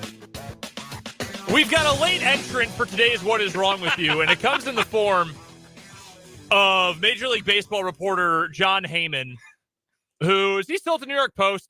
I don't know where the hell He is. He's worked for a bunch of different places. He's at the New York Post right now. He tweeted, Arson Judge is going to go to the Giants. Arson Judge appears headed to Giants was the tweet 9 minutes ago. Arson Judge. This is, again, a professional journalist. 2 minutes ago, Giants say they have not heard on Aaron Judge. My apologies for jumping the gun. You missed that he also deleted Arson Judge, retweeted Aaron Judge, and then said, oh, whoops, never mind. Good God. Absolutely ridiculous. I'm an arson judge. I deem it to be bad, personally. I will happily judge your arson for a small nominal fee. Yeah, that's your late entrant. Our current winner in What Is Wrong With You for this week, goodness gracious, is Chris Christie's niece. That's not a nickname. That's actually who it was. Yeah. Former governor of New Jersey's niece got buck wild on a Spirit Airlines flight, accused a Latino family of smuggling cocaine for no good reason, and then injured 6 deputies when they tried to subdue her. All the while claiming that she had powerful friends and her uncle knew Donald Trump, so she was going to be fine. Narrator voice, she was not fine. No, she's in trouble. I'll go first here because I've got a real quick one for you. We've had stories like this before, but I think we have a new mode of transport we haven't had before. Officials say that a female passenger tried to bring a loaded gun through airport security at Bradley International Airport in Connecticut last weekend, but the TSA officials stopped her before she boarded a plane. That's good. TSA did its job. First of all, why are you carrying a loaded gun onto a plane? It's a great question. There is absolutely no need for that. Absolutely. Why do you need it in the airport? During a security screening on Wednesday afternoon, TSA officials detected a gun in the woman's fanny pack and subsequently called the Connecticut State Police, where they found a loaded 9mm firearm in her bag with a bullet in the chamber. Yeesh. She was arrested after questioning on a state charge for circumventing security. Again, you really don't need that loaded. Why is it in your fanny pack? I feel like it's going to take way too much time. Right? Oh, hold on, I got to unzip. Oh, it's in the pocket. The holster wasn't fashionable enough. She go with the fanny pack instead. It was bejeweled and said juicy on it, I'm sure. I don't think they're that kind of fashionable. Just ridiculous. That's a real quick story, but what are you doing? Why is it loaded at the airport in a fanny pack? Yeah, you don't need to bring it to Totally the airport. unnecessary. You just don't need to bring it to the airport. What's your story today? All right, we're going to Florida. We go to St. Petersburg, where a Florida man was arrested after St. Petersburg police officers said they witnessed him slap one of their police horses on the behind. The officer who witnessed the slap stated he was performing lawful duties around 1:48 a.m. when the incident occurred. While riding his police horse, the officer said that he saw Alicia Lalani, 27 years old, of Odessa, walk behind his partner, who was also riding a police horse, open his hand, and gave that big booty a slap. Lalani walked behind my partner, who was also riding a police horse, when I observed him slap the rear end of my partner's police horse with an open hand. Lalani went with the Chappelle defense. I didn't know you couldn't do that. I'm sorry, officer. I was not aware that was illegal. He's been charged with battery on a police horse. It is, in fact, illegal. What are you in for? I slapped a horse. I spanked a police horse. Oh, my God. But why would you think you could do that? That's the bigger question. It's not, oh, I didn't know that you couldn't. It's, why would you think you could? I don't know. If that's not my horse, I'm not going to touch it. Right? Who just goes around smacking horses on the butt? I don't have any idea. I mean, good job, good effort on the excuse. Hey, if I'd have known that was illegal, I never would have done it, officer. I just thought it was cool. I thought these animals, these majestic beasts, could handle a little horseplay. No pun intended. Yeah, man, that wins today easily. That would probably win a lot of days. Chris Christie's niece went sicko mode on a couple sheriff's deputies on Spirit Airlines. So she to me still wins for the week. But why? Why would you do this? I didn't know you couldn't do that. That's unbelievable. Yeah, I'm with you. The horse walloper wins today, but no, I think Chris Christie's niece is going to be tough to dethrone. She is still our weekly winner. I'm reeling from this one, though. A lesser current champion, I would have picked this one to win. Oh, my goodness. That does remain, though, Chris Christie's niece, our reigning champion this week in What Is Wrong With You. We've got to take a break. When we come back on the other side of this timeout, though, Michael Swain of Fog.net is going to join us. We're going to talk a little Liberty Bowl. We're going to talk some KU basketball against Mizzou in the Border War this weekend. It's all coming up on the 23rd Street Brewery Jayhawk Weekly on 580 Sports Talk.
Mike, what day is it, Mike? What a scene in Lawrence, Kansas tonight. Michael Swain covers the Kansas Jayhawks for Fog.net and 24/7 Sports. You can find him on Twitter at mswain247. And, of course, go check out Fog.net for all the best coverage of all things Kansas Jayhawks. He joins us every single Tuesday here on 580 Sports Talk for the 23rd Street Brewery Jayhawk Weekly. Best place to go watch a KU game, 23rd Street Brewery in Lawrence. If you're not making the trip to Columbia for the Border War coming up on Saturday, if you need somewhere to watch the Liberty Bowl coming up on the 28th, head on over to the 23rd Street Brewery on 23rd Street, a.k.a. Clinton Parkway in Lawrence. First things first, Michael, I know you're a fan of all things Bay Area. Are you a baseball guy? Are you a Giants fan as well? A little bit. It's kind of on the back burner. I'm more of a bandwagon fan. If it's playoff time, I'm there. I'm watching games, but I'm not necessarily tuned into the day-to-day happenings. Okay, because I was going to ask, because right before we brought you on, we saw that MLB reporter John Heyman totally butchered the name of Aaron Judge and then butchered a report that he was going to the Giants. I didn't know if you had seen that or if you had a reaction to it.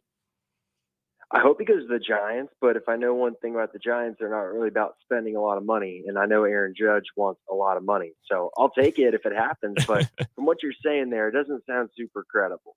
Yeah, he also called him Arson Judge before having to delete his tweet, retweeting it, and still getting it wrong. So all-time Twitter moment just now. Well, I can't throw stones. I double tweet a lot. Hey, We've all been there. yeah, I have also deleted a lot of tweets in my day, so I can't throw stones there either. We do have plenty of KU Jayhawks to get to here, Michael. Let's start on the football field, though. Let's start with the bid to the Liberty Bowl.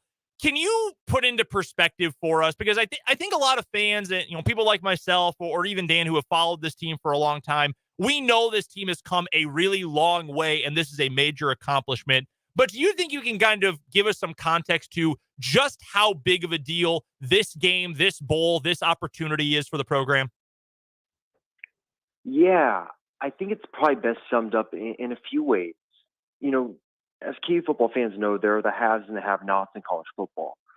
And one of the big ways that the haves continue to be the haves is by making bowl games. And they're crucial because you get an extra month of practice. And this week, the KU football players can practice. And they're in the weight room lifting with Matt Gildersleeve. And this isn't for Jalen Daniels or the Mike Nowitzkis of the world. This is for the Ethan Vascos and your true freshmen. So what happens is if KU is able to sustain success over the course of 3 seasons, all those young players are going to have an extra 3 months of practice and weight room time and lifting time that when they are juniors and seniors, they obviously are bigger, faster, and more tuned to the scheme than a team that has not made a bowl game. So these are super crucial weeks for the program in terms of the longevity of building what Lance Leipold has talked about, which is a consistent winner. Within the context of this season, I think KU fans know just how impressive this has been. I don't think anyone in the KU football staff really expected this to happen. In fact, I had a source after the Oklahoma State game say it's kind of a miracle that Kansas has won 6 games this year. That's how good of a coaching job it has been. That's how much credit these players deserve for each week of really buying into the game plan and staying focused through the good and bad times. So I just think overall it's a testament to the coaching staff, the players, everyone inside the facility that they were able to do it this year, but also now they have the time to go put in the work to where this maybe isn't something where we're treating this like first bowl game in a decade. Maybe this time next year we're talking about, KU's going to go play in Phoenix at the First Responders Bowl or something, or hey, maybe they're going to go play at the Alamo Bowl. I think for a lot of people in the program, they're hoping that this is kind of the start of December bowls being a common theme. And to get the Liberty Bowl too, which I know is not as big, going to the Alamo Bowl, that's obviously a really big deal, just shy of the college football playoff for the New Year's Six. But to get a game that has a real name brand that people know, it's one of the oldest bowls in the country. I know they always like to hype that up. How big is it to get a game that actually has some sort of cachet as opposed to going to the First Responder Bowl, which is a fairly new one? Does it mean a little extra to get kind of a real bowl game? I think it does. Because think about the timing of this, right?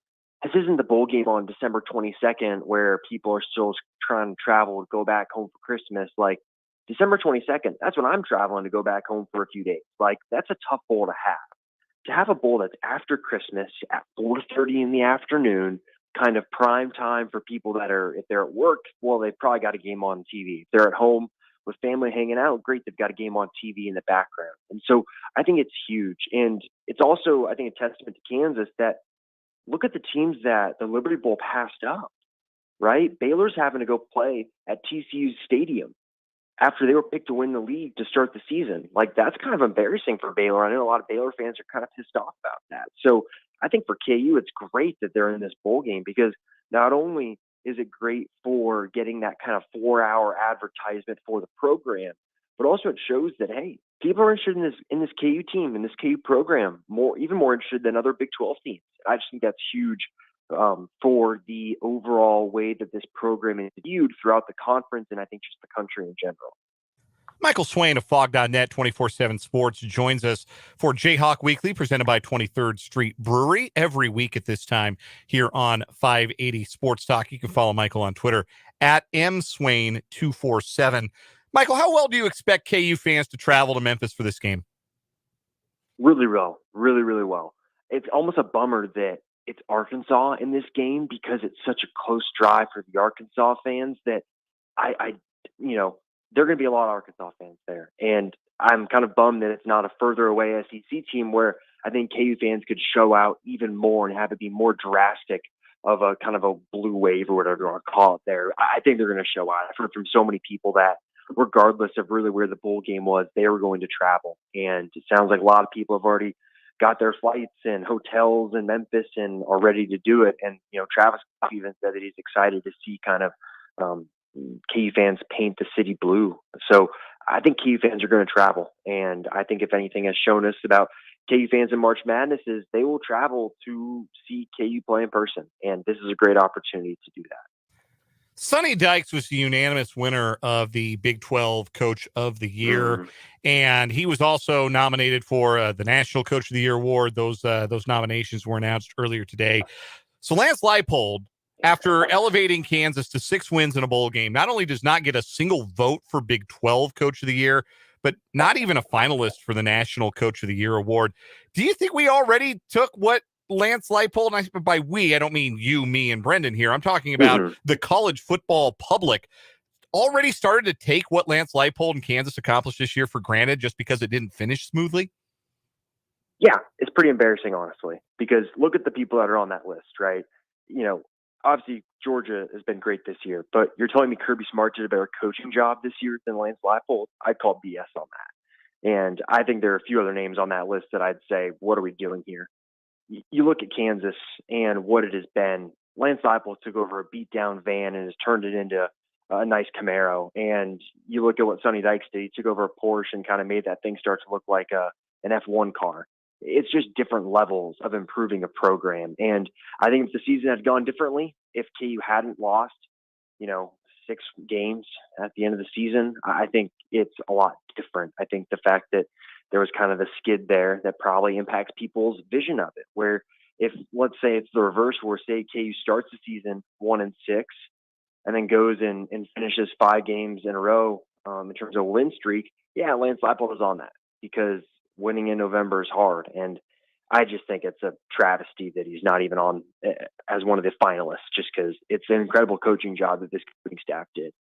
It's not like KU has a bunch of new sweet players that they got, right? Lonnie Phelps is a great addition, Craig Young, Kalon Gervin, but it's still the same guys you saw on this team last year, right? It's kind of Jalen Daniels, it's Luke Grimm, Quentin Skinner, guys like that. It's not like they went out and got a bunch. Guys developed over the course of the offseason and got better.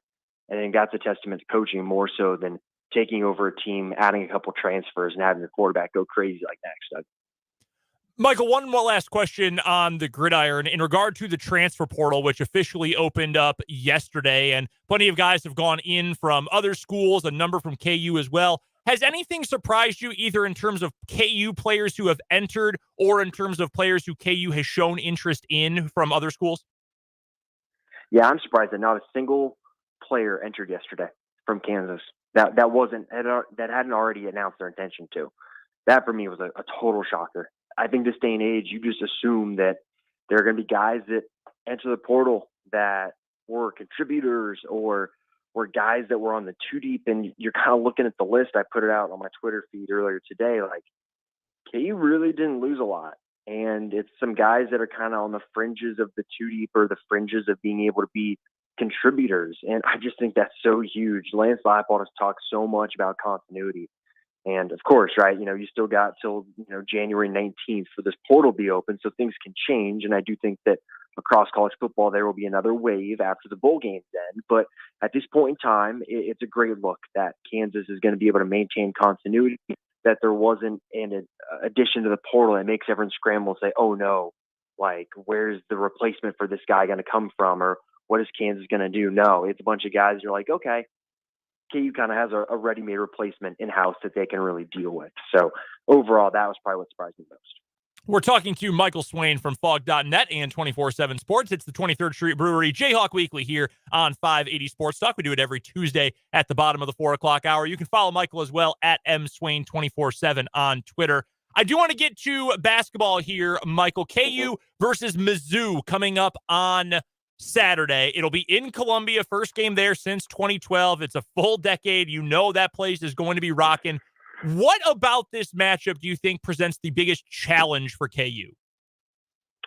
I'm interested to see how this team does in a road game environment, because you look at the roster and you've got some guys that have been there and done that, right? DeJuan Harris, Jalen Wilson, Kevin McCullough, but KJ Adams hasn't really been relied on heavily in a hostile road game.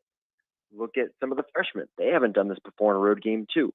I'm really interested to see how KU does in that environment, because you know it's going to be loud, you know it's going to be crazy and aggressive, and different players have different ways of responding it. I always think about kind of that 2018-19 team with Devon Dotson and that whole squad. They weren't very good on the road, and Devon Dotson in particular, his home and road splits as a true freshman were pretty stark, where his production was, I think, cut in half basically when he was on the road compared to at home. Is this team going to be like that? Because then you're looking at all of a sudden the home games in the Big 12 being super big. But if they can go out and show that they can handle themselves in a road game like this, I think that's super positive when you think about Big 12 play in the new year. Do you think KU can get the win? This is not a Missouri team that is as good as KU in my estimation, but they are certainly better in their first year under Dennis Gates than they have been for several years now, the last several years under Quanzo Martin. Do you think KU, even in that tough environment, will be able to pull off the win? I think they can. I do go back to coaching in a game like this. Can Bill Self get these guys to be in a position to play well? And I mean, what's the stat that like the first game of an NCAA tournament weekend is Bill Self something and something? It's really impressive. I wish I had the stat on top of my head, but that's basically what this is. Kansas is going to go Thursday to Saturday without playing, and that's basically what you do in the NCAA tournament. So they've got a bunch of time to come up with a game plan, get everyone prepared, be in the right positions. And I think this is a game Kansas will probably win, but I don't know if Kansas fans are maybe expecting it to be easy or what, but it is going to be a battle, because Missouri is a lot better than I think even myself thought going into the season. We were talking earlier in the show about how, as of today, once tonight's games are over, we will be one full month through the college basketball season. Has there been anything about this KU team that has really surprised you to this point? And maybe that could be individual performances or something about the team as a whole, or have they pretty much played to the degree you thought they would play to at this point? Well, I think the strengths and weaknesses of the team are about what I thought, but man, Grady Dick has been super impressive. Super, super impressive. I think from my perspective, I thought he'd be someone that, hey, maybe he finds his footing in the first month or so and kind of maybe starts coming along right now at this point in the season. But for him to be KU's second leading scorer, for KU to be so reliant on him in some big games and big stretches, I'm so impressed by him, and I'm super excited to see what he can do in conference play. There are going to be ups and downs, I think, with his game when you go against better competition in the Big 12, but man, he's just an impressive shooter and an impressive character in general. So that for me has been probably the biggest surprise. Where would you seed KU in terms of a power ranking of Big 12 teams so far? And I know you're embedded with KU, so maybe you haven't watched every West Virginia game necessarily, but based on what you know about the rest of the league, where would you kind of power rank KU at the moment? I would say they're in the top three. You know, I look at Baylor, and it's so funny, right? You think about Baylor being a really good defensive team, and this year they just can't guard. And it's so fascinating that they are a team that is struggling in that regard. I think right now your top three is basically Texas, Kansas, and Baylor. And Texas for me has been really impressive. I also kind of just don't trust Chris Beard sometimes. It's so weird that he's such a good coach, and yet you kind of wonder, like, all right, when is Texas going to collapse? But I think those are kind of the top three. I think Kansas is right in there, and I look at those two matchups with Texas probably being the barometer for KU's Big 12 campaign more so than maybe even those two games against Baylor.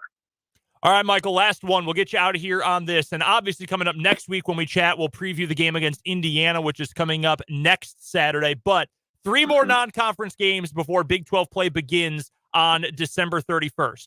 Does KU win all 3?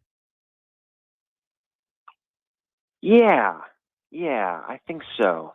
Indiana's going to be a fun game. That's going to be a really big test, maybe even more than this weekend against Missouri, because, you look at the power rankings and Indiana's just inside the top 15, and it's probably going to be KU's best or toughest game since playing Duke. And I think that's going to tell us probably the most about how far KU's come since that Tennessee game, maybe even more so than the Missouri game, just because of the road element of it, where KU's at home, they're in a comfortable environment. Can they show the progress against a really good team and win that game? So I think they probably will win all 3, but I think we're going to learn a lot about the team kind of over the next 8 days as we get towards December 17th. Michael Swain covers the Kansas Jayhawks for Phog.net. It's part of the 24/7 Sports Network, and that is your home for all the best coverage of all things Kansas Jayhawks. You can also follow Michael on Twitter as well, at mswain247, and he joins us every Tuesday, bottom of the 4 o'clock hour, for our Jayhawk Weekly, brought to you by 23rd Street Brewery. Michael, as always, man, we appreciate the time. Enjoy the border war coming up on Saturday, and we will talk to you next week. Thanks, guys. Have a good week. That is Michael Swain from Phog.net and 24/7 Sports. I'm excited for that game on Saturday. It is going to be hostile in Columbia. I think there are probably a handful of KU fans who think, we beat them by 78,000 points last year. We'll probably do the same this year. Not going to the Page Sports Arena and expecting a blowout, I don't think. No, they've got a coach with a clue now, which is going to, and some better talent. Yeah, they get better players. That's certainly going to change things. We've got to take a timeout for the national and local news. We'll start off the 5 o'clock hour with our 580 Sports Talk headlines coming up after this.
Hey now, 1 hour to go on 580 Sports Talk. Brendan Dworzinski and Dan Lucero here with you on this Tuesday afternoon. Appreciate you for stopping by. If you've missed any of the show up to this point, head to our website, 580wibw.com. That's where you can find the hour-by-hour podcast breakdown of the show. Just hover over the podcasts tab, and then when it pops up, click on 580 Sports Talk, and that's where you'll find hours 1 and 2 of the show today. Big thanks, as always, to Michael Swain for stopping by.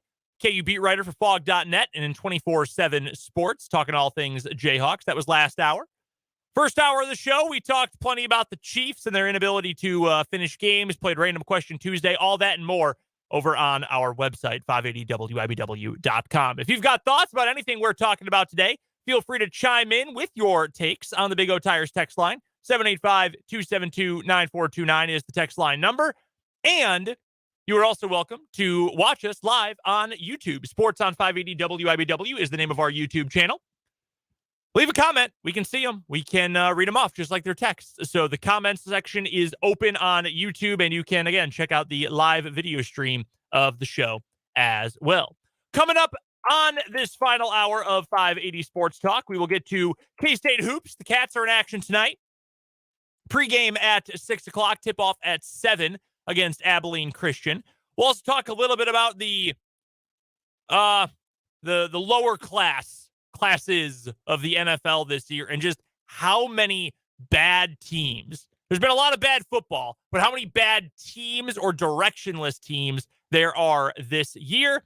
But before we get to any of that, it is time for today's 580 Sports Talk headlines, brought to you by Blue Dot of Kansas. You can go visit our friends online at blue.kansas.com. Check out all the different products and services they have available to you to keep your home feeling great as the winter approaches closer and closer. First headline for me, Dan, we've got some news and notes from around the NFL, mostly quarterback news for today, mostly involving the NFC West. The Los Angeles Rams have claimed Baker Mayfield one day after he was put on waivers by the Carolina Panthers, and reportedly they are the only team that put in a claim on Baker Mayfield. They were pretty high up on the waiver wire, so they might have gotten him no matter what. The Rams will have to pay him $1.35 million for the rest of this season. Now, this is according to Sarah Barshop, who covers the Rams for ESPN. Mayfield is expected to get to Los Angeles by tonight and could even play on Thursday Night Football against the Las Vegas Raiders. The Rams are sending him their playbook to make sure he can study on his flight. When asked if Mayfield has a chance to play, one source told ESPN's Adam Schefter, quote, "There's a shot." In response to getting Mayfield, Rams offensive coordinator Liam Cohen said, quote, "It's just kind of acquiring talent, to be honest, and acquiring somebody to come in and evaluate him, but also our offense, continuing to evaluate the offense and other players. It's more so just about acquiring talent." Do you remember, what was it, 2000, what year would it have been? The Josh Freeman game.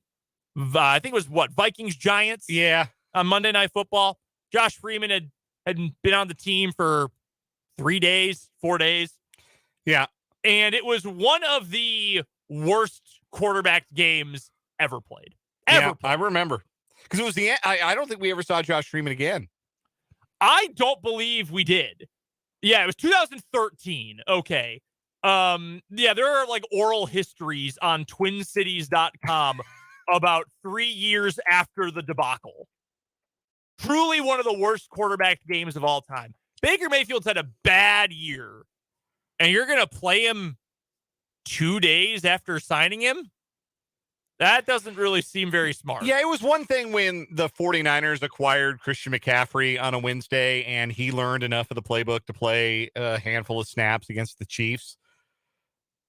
That's a running back.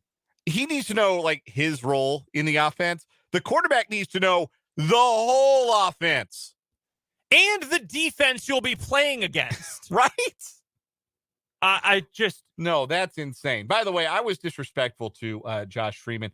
He actually made 4 more starts in the NFL after the debacle with the Vikings. 3 with Tampa Bay that same year, 2013. Well, maybe those No, are he out went of from, order. he started with Tampa, those are then out ended of up in order. Minnesota. I'm sorry. He did make 1 more start and won it with the Colts in 2015. Yeah, the infamous Josh Freeman Monday Night Football game, they had him throw the ball 53 times. He had been with the team for less than a week, and they had him throw 53 times. He completed under 38% of his passes for 190 yards, no touchdowns, 1 interception. He averaged a whopping 3.6 yards per attempt, throwing the ball 53 times. What a quarterback room the 2015 Colts had, by the way. Josh Freeman started a game. Andrew Luck started 7 games. Matt Hasselbeck started the other 8 games. Wow. Charlie Whitehurst appeared in 4 games, and Ryan Lindley appeared in a game. Wow. I was just reading, I don't know if you saw this today from ESPN. There was a piece on Andrew Luck, and he spoke about why he stepped away from football. Fascinating read. Fascinating guy, very smart, bizarre, truly strange person, like just the way he thinks about the world, to the point where his wife said it was easier to deal with a newborn than when Andrew Luck starts talking about himself and his personal philosophy. At least the newborn will shut up. Yeah, he'll sleep. Like or I guess they have a daughter, but she would sleep.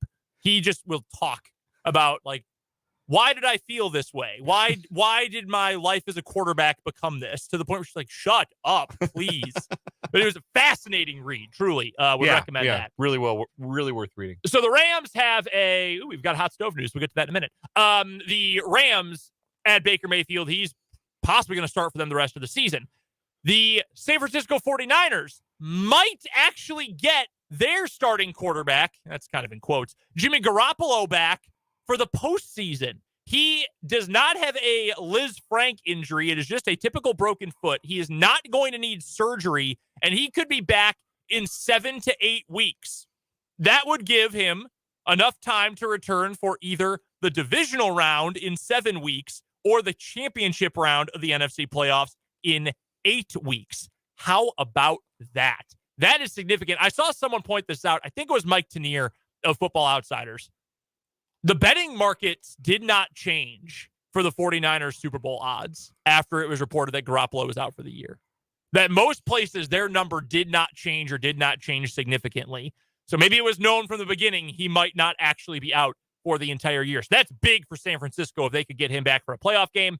Also, non-quarterback news, but contender news in the NFC.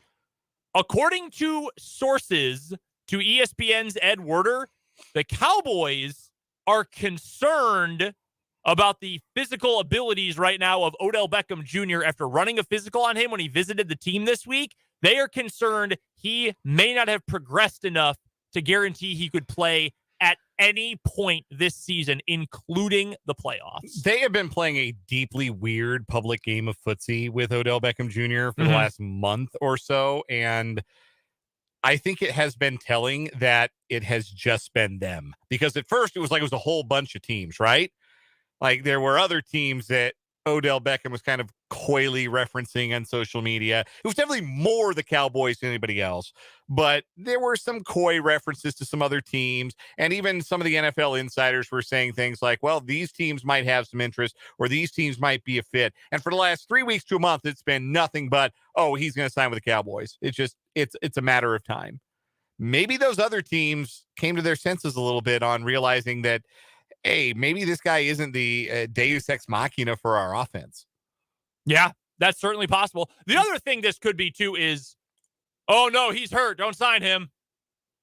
No, Bills, you don't need him. He's hurt. Yeah, that could be true. Could be some gamesmanship. Would you put that past the Jerry Jones-led franchise? No, never. But also, like, he tore his ACL in the Super Bowl in second week of February. Like, this wasn't he got hurt week 1 and he could come back at any time. No, he missed all. We're not even close to a year at this point, and that's often how long it takes. Not always, but often. I would not be surprised if he can't go at any point this year. I'm done with this saga, by the way. I know I'm bringing you the news of it because it is significant, and it's a change that he might not be able to go in the playoffs, which is when it was expected.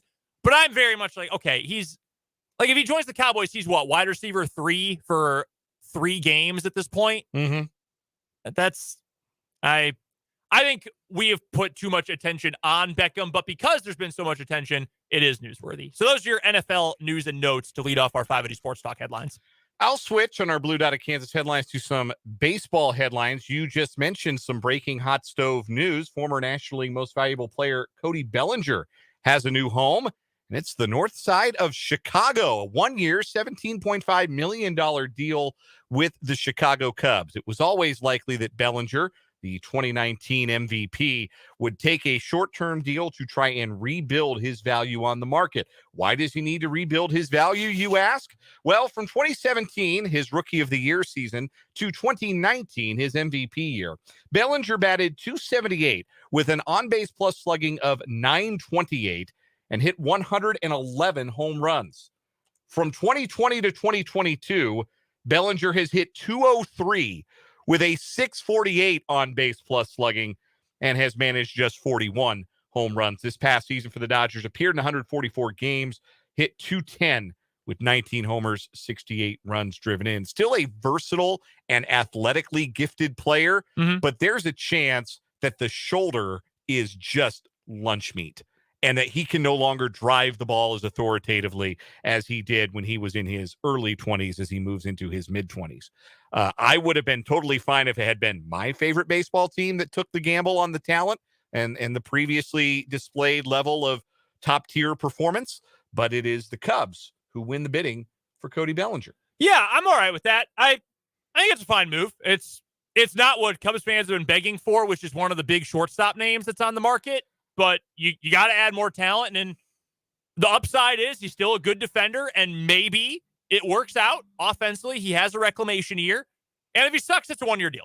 Right. And I'm Yeah. not really expecting the Cubs to be all that great anyway. So It's I'm good with it. very much a low risk, high reward. Here's the other bit of baseball news that is breaking across social media today that I find to be incredibly fascinating. I have to find it again, but there is comprehensive reporting, and has been the last couple of years, about the baseballs that are being used in Major League Baseball games. And Bradford Davis and Dr. Meredith Willis for Insider have discovered that Major League Baseball once again was using different baseballs in different games. In fact, there were 3 kinds of baseballs that were used across Major League Baseball in the 2022 season. Some of them were an older model, heavier, what you would consider a juiced ball. Many more were a newer, lighter, or, deader model, if you will. But there were balls that were found in the sample, and this sample is of over 200 baseballs that were collected from actual on-field use in Major League Baseball games. There were 36 balls that were bouncier than the dead balls, but not quite as heavy as the juiced balls. In the story at insider.com, they're referred to as the Goldilocks balls because they're just right? They're not too heavy. They're not too light. They're right in the middle. So the Goldilocks balls, these balls that are hitter friendly and maybe newer than the dead balls that were in use the last couple of years, or different also than the livelier balls that were used like in 2018, for instance. The Goldilocks balls only turned up at marquee events like the All-Star game or the postseason, or when baseballs were stamped with commemorative markings for special events, or in New York Yankees games. Particularly, balls recovered in the months of August and September. Riddle me this, Brendan. Was anything happening, anything interesting, anything related to offense and home runs in New York Yankee games in August and September this past year? Well, I know this because it interrupted my college football watching in September, but yes, indeed, Aaron Judge was going for the American League home run record. So there were different kinds of baseballs that were in play in only Yankee games? Well, that's not fair, you say. What about those commemorative baseballs? They were used in those situations as well. Oh, here's something fascinating from the New York Times earlier this year. As Albert Pujols closes in on 700 home runs, MLB officials have attached the same kind of covert marking to every ball that will be pitched to him for the rest of the season to ensure that no nefarious actors can falsely claim they have a milestone-setting ball. Commemorative baseballs for Albert Pujols. Didn't he get ridiculously stupid, hotter than he'd been hitting home runs in a decade in the last 2 months of the season? Did that feel suspicious to anyone else at the time? Yes, and I'm going to be honest with you. I expected that he was on steroids. Well, the baseballs were on steroids, apparently. Major League Baseball is manipulating, and now it looks like selectively manipulating which baseballs are used in which games for certain scenarios. This is the kind of scandal, honestly, that should cost people their jobs. Like, I'm not being flip. I'm not being overreacting to this. Like, this should cost Rob Manfred his job as the commissioner of baseball. This should cost a lot of other people with Major League Baseball their jobs. This is a legitimate scandal. If you are manipulating the equipment with which the game is being played for the betterment of certain players. Yes, for the enhancement of certain players or the sake of certain records that will then, I don't know, drive up your ratings on television.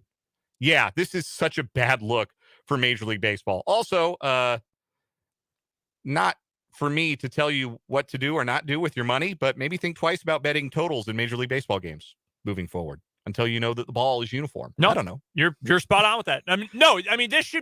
This should not be lose your job territory. This should be like probably get people more powerful than Major League Baseball involved in investigating the sport. If the Senate investigated drugs, sports drugs, they should be all over this.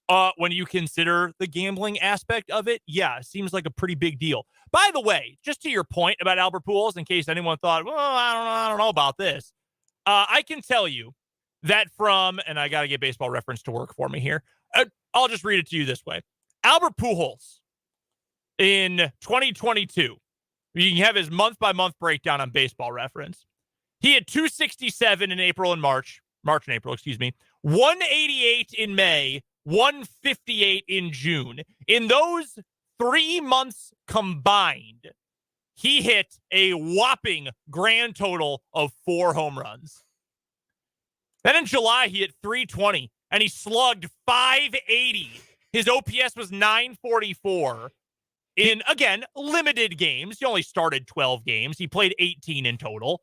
He only had 55 plate appearances. I have his numbers exactly from August through the end of the season. You have the full ones? All right. Yeah. So August and September, October. August 4th through October 4th, he hit 312 with an OPS near 1,000 and 17 of his 24 home runs. Very normal. I mean, I'm not generally, let's call the feds on, most things. That's not really kind of how I view the world. This should legitimately get the United States, or not like law enforcement agencies, the alphabet agencies, to be asking some questions at Major League Baseball.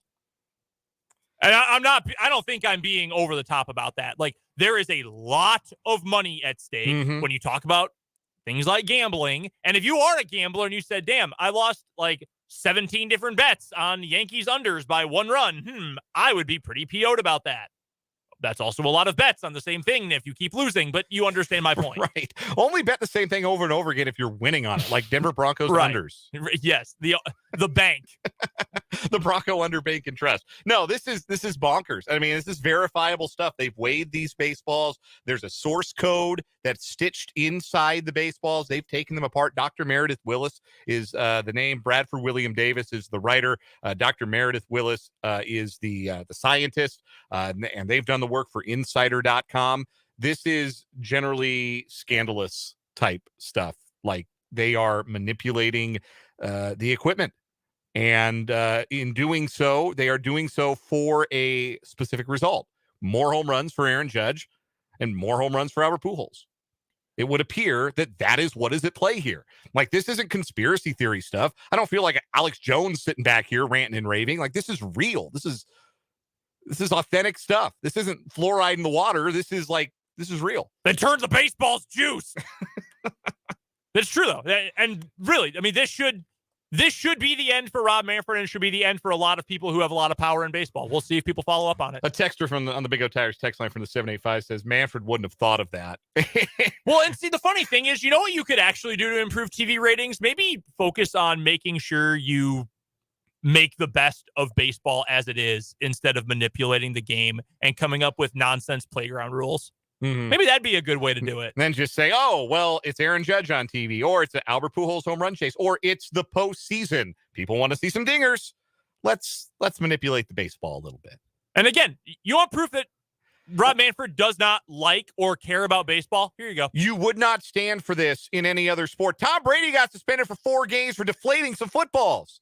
With flimsy evidence. The government got involved in that. Like, imagine you're watching the NBA playoffs, or the NBA is down the stretch and Steph Curry is approaching a new 3-point shooting record, and all of a sudden the rims were just a little bigger in Warriors games. Just a little bigger, like fractionally. What would be worse for baseball?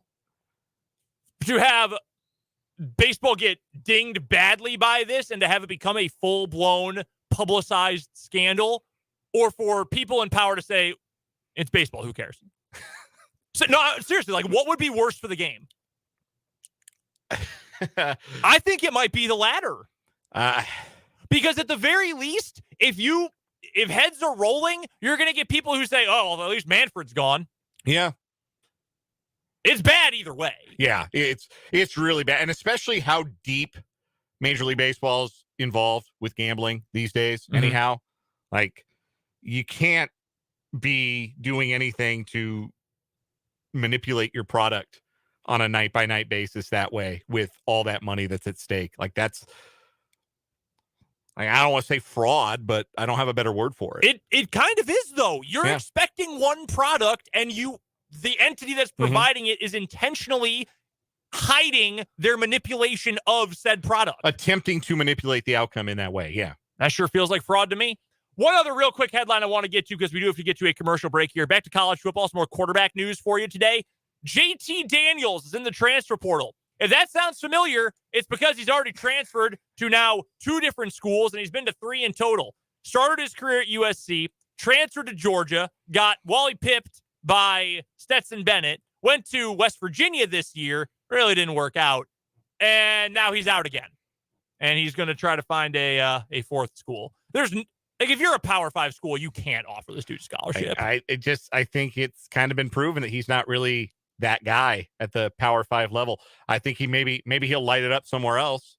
But you know, at maybe a G5, but I can't imagine a 4th Power 5 school gives him an opportunity. Also, Barry Odom, new head coach at UNLV, former Mizzou head coach, gonna get the crack in Las Vegas. Yeah, I Get a crack at it in Las Vegas. That's I should phrase that a little better than I did. Hey, that's his thing. That's his thing. I'm not going to make any judgments. I'm sure they have that in Las Vegas. Oh, I'm sure they do. You'd be surprised where they have that, actually. Not that I can't. Can we go to commercial? I know, real quick, I know a lot of people at Mizzou liked Barry Odom, like him as a guy. Like him a lot, yeah. Pretty solid rep as the defensive coordinator for many years. This hire stinks. Like, UNLV is not let's just get in like a good culture and we're going to win. No, you got to be different to win at you. That's one of those programs where you have to be different because there's not a lot of buy-in. It's really an afterthought in Las Vegas. They're one of the worst teams in the Mountain West. But there's like a lot of talent. Yeah. In like, not just in the Vegas area, but in Arizona, like nearby. Obviously, you have access Southern to Southern California. Like, yeah, you need somebody with some charisma to go and recruit and get players and be a factor in the Mountain West. And yeah, Barry Odom kind of feels uninspired. Yeah, I would agree with that entirely. That's where you should go after like up and coming 29-year-old offensive coordinator who does wacky stuff. Like that's the kind of guy I would have gone after. You know what would have been a great fit at UNLV? Deion Sanders. Yes. No, for real. Like that would have been an incredible hire. Oh my God. He would have gotten in so much trouble in Las Vegas. So much trouble. We do have to get to a commercial break. That does it for our 580 Sports Talk headlines brought to you by Blue Dot of Kansas. Go check them out online at blue.kansas.com. We'll come back. We'll talk a little NFL. I also want to get to a text about our baseball topic coming up after this on 580 Sports Talk.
Back on 580 Sports Talk, Brendan and Dan here with you. Want to get to a couple texts real quick before we get to the NFL. One from the 402 saying, hey, no Cubs slander. Hey, look, I have been a Cubs fan for my whole life.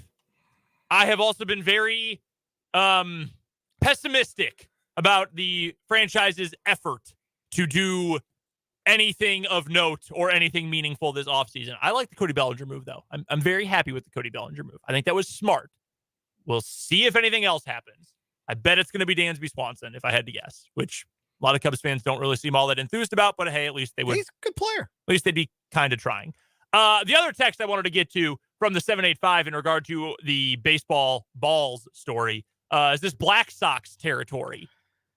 It feels like, should you get the courts involved? Yes, but it feels different because this would be baseball, the Major League Baseball, jacking with its product, manipulating its product, probably without the knowledge of the players. I mean, I would other imagine than so. other than like gathered knowledge, like, hey, this baseball feels different when I hold it, or boy, that I thought I hit this ball a long way and it died 5 feet from the warning track. Like, the players know that the baseball has been yanked around with a little bit, but I don't believe that they have any knowledge of a scheme, which, I mean, it really does appear it was a scheme to get different kinds of baseballs in certain kinds of games where certain kinds of milestones were in play for the benefit of baseball. Again, capital B baseball. Like, did people get fired up when Albert Pujols was chasing 700? Yeah, even I did. And I'm not a Cardinals fan by any stretch of the imagination, but it was still cool to see a guy that I've had a lot of respect for as a player over the course of his career chase that number.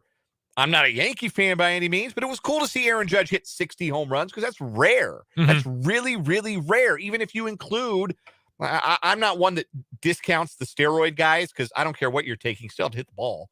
You still have to make contact. And a lot of the pitchers those guys were facing were juicing too.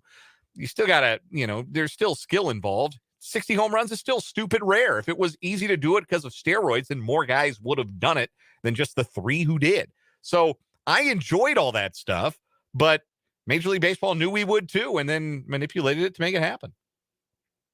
That's embarrassing. Really. It really is embarrassing for the sport of baseball, but we'll see if anything comes of it. I'm a little pessimistic, but we certainly will see.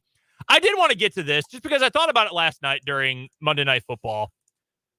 I thought, man, I don't want to watch the Saints ever again. Like, I just don't. I don't really want to watch the Bucs ever again either. They had the great comeback at the end of the game, although a holding penalty wiped away what would have been a nice little profit for me with a Chris Godwin touchdown, but that's neither here nor there. That was tough. Yeah, it was brutal. There's a saying, there's a phrase among wrestling fans, specifically wrestling fans who are online a lot. It's called X-Pac heat. You might remember the wrestler, X-Pac, Sean Waltman. So heat, if you're not a wrestling fan, and you might already know this, but heat is when you get really any kind of reaction from a crowd, but especially a negative one. The bad guys, the heels, they want heat. Yeah, there's face heat and there's heel heat. And, you want people to boo you. You want to work the crowd. You want to get them riled up. That's good. Then there's X-Pac heat, which is also known as go away heat. You might get no reaction, or you just get a low murmur, or you have people just chanting CM Punk's name behind your match because they just want you to go away. That's how I feel about the Saints and the Buccaneers and a lot of teams in the NFL this year. The Indianapolis Colts, they've got X-Pac heat with me. Like, we're done. Like, it's over. Give them like a 1-4 record the rest of the way, or just give them 0-5. I don't need to see Jeff Saturday ever again. I'm done with Matt Ryan. I was wrong about that. Hand up. Like, we're done. I don't want to see the Indianapolis Colts ever again. At least for this season. Unfortunately, I think they are on primetime one more time. I know. It's absolutely awful. They have Monday Night Football next week. Is that what it is? Is it next week? They might be. I think it is. I understand why, but good Lord. Just dreadful. No, they play the day after Christmas. That's what it is. Yeah, the Monday night day after Christmas. Oh, good. Against the Chargers. Great. We get to watch Joe Lombardi versus Jeff Saturday. That's going to be great. Real intelligent football going to happen the day after Christmas. Awesome. Happy Boxing Day, Canada. But there are so many teams this year, and I put together a list of teams that are either tanking, maybe unintentionally or intentionally, or intentionally rebuilding. And then there are teams that maybe aren't bottoming out, but are just totally directionless. And then you have the Broncos. The Broncos are their own thing. Yeah. They have a plan. The plan sucks. The quarterback stinks. The coach is maybe the worst of all time, right there next to Urban Meyer. And they can't enact a plan B until after this season is over, when they don't have their first round pick, and then they can fire their coach. Like they can't pivot. No, they're in hell. They are in the deepest part of hell. We talk about purgatory, like you're like the Bengals for a long time. Like they're a fringe playoff team. Right. They've made it, but they can't win when they get there. Andy Dalton Tennessee's there right now. Yes. Tennessee is absolutely in purgatory. The Broncos are all the way in hell. They have been damned for eternity because of their sin. The 10th circle of hell. Yes. There's an entire part of Genesis, or I'm sorry, of Revelations, all about where the Broncos are right now. The other teams, like the Texans, the Bears, the Rams. The Rams are a different case because they've had injuries, but they are awful. They are truly awful. The Saints, the Panthers, the Colts, the Falcons. I would even hear an argument for the Cardinals that those teams just have it's over. It is over the way those teams are constructed. For some, that's intentional. The Bears got rid of all their good players. The Falcons, we knew they were going to be bad this year. Yeah, but how many of those going into the season was that intentional for? I would say the Texans for sure. The Falcons, I would say for sure, because they were. I mean, you're Marcus Mariota's your starting quarterback. You're not serious. But everybody else, to a varying degree, on that list, went into this season thinking, "Hey, we can make something shake." Like I think the Bears are also on that list. Yeah, maybe not the Bears. Yeah, okay. But yeah. Otherwise, I see your point. Yeah, like most of those teams, like the Panthers, thought, "Hey, look." We got Mr. Culture Builder, Matt Rule here. We just brought in a former number 1 overall pick. Let's see if we can maybe put a little something together. The Cardinals certainly thought they could make something shake. We paid our quarterback. He should be happy. Let's see if we can make something shake. I think they're close to hell. They are absolutely like the NFC version of the Broncos. They're like They're not they're excruciating, but they're every bit as lost and messy. And the coach and the quarterback hate each other. Yeah, they both got huge extensions. And their dope GM got an extension. Yeah. They're like one more missed confession away from burning forever. Like that's where the Cardinals are right now. We're getting very churchy here. But you understand the analogy. Then you've got the teams that, again, aren't bottoming out, but like what is their future? The Patriots are one of those teams. Like Mac Jones, the guy, Bailey Zappi, the guy. How long is Belichick going to be around? Yeah. They don't have much offensive talent, period. Their offensive line is awful. Like, where do the Patriots go? They might make the 7th seed this year. Great. Like, then what? The Chargers, I think, are in that category. They're different because they've got the quarterback for, you would think, long term, but their offensive coordinator is an imbecile. Their offensive line is better than you would think. Their defense has underperformed under brain genius wonder kid Brandon Staley. They've spent a lot of money on guys who aren't playing.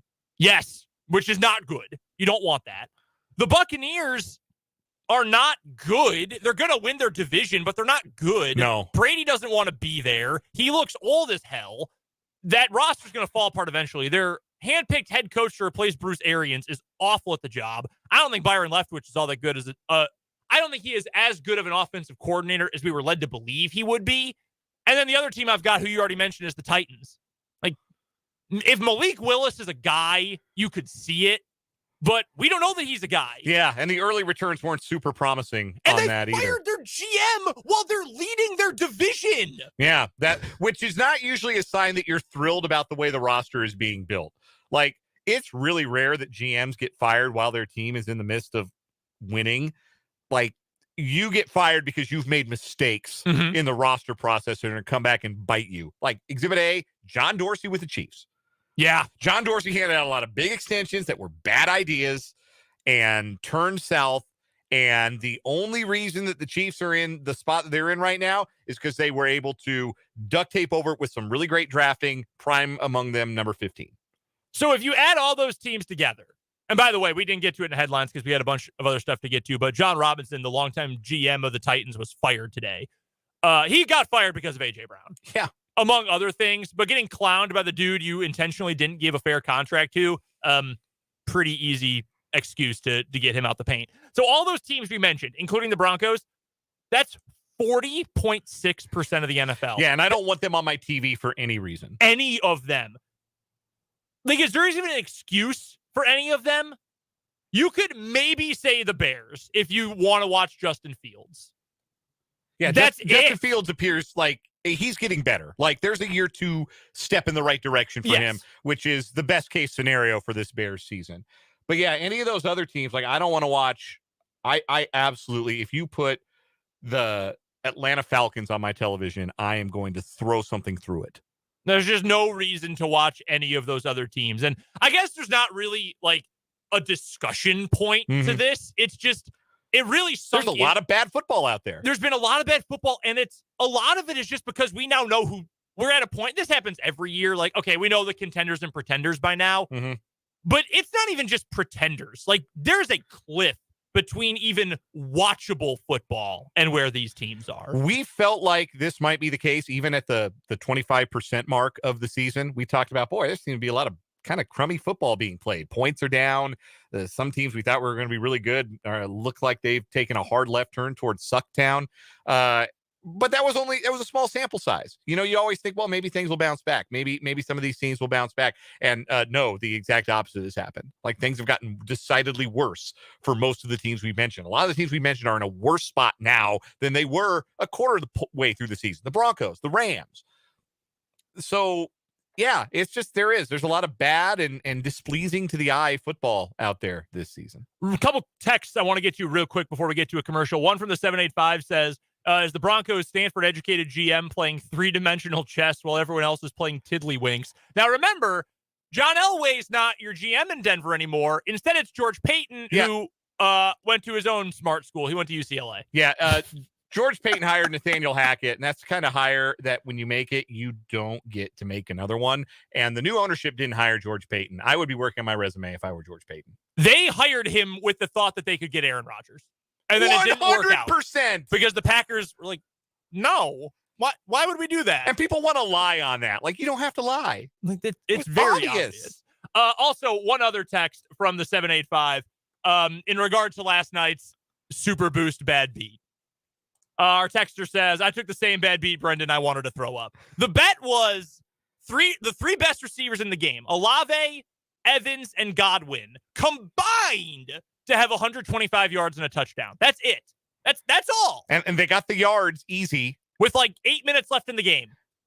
Chris Godwin caught a touchdown pass with under 30 seconds left, and they called it off due to a penalty. And then 2 plays later, Rachaad White scored a touchdown. Wouldn't you have liked to have had a no-sweat bet on that outcome? I absolutely would have. Well, now's the perfect time to download FanDuel, America's #1 sportsbook, because right now, new customers get a no-sweat first bet up to $1,000. That's free bets back. If your first bet doesn't win, just sign up with my promo code Lucero. FanDuel has all your favorite bets, the money line, point spreads, player props, and special odds boosts for the biggest games of each night and the biggest games locally. Sometimes they win, sometimes they don't. That's gambling for you. All on an app that's safe, secure, and super easy to use. So sign up today with promo code Lucero for your no-sweat first bet. That's Lucero. And make every moment more this season with FanDuel, official sportsbook partner of the NFL. You must be 21 and present in Kansas. First online real money wager only. Refund issued as non-withdrawable free bets. Expires in 14 days. Restrictions apply. See terms at sportsbook.fanduel.com. FanDuel is offering online sports wagering in Kansas under an agreement with Kansas Star Casino LLC. Gambling problem? Getting help's your best bet. Call 1-800-522-4700 or visit ksgamblinghelp.com. Let's take a break. We'll come back. We'll preview K-State Hoops versus Abilene Christian after this on 580 Sports Talk.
K-State basketball versus Abilene Christian is coming up next here on the Sports Voice of Kansas, 580 WIBW. Pregame at the top of the hour, tip-off at 7 o'clock.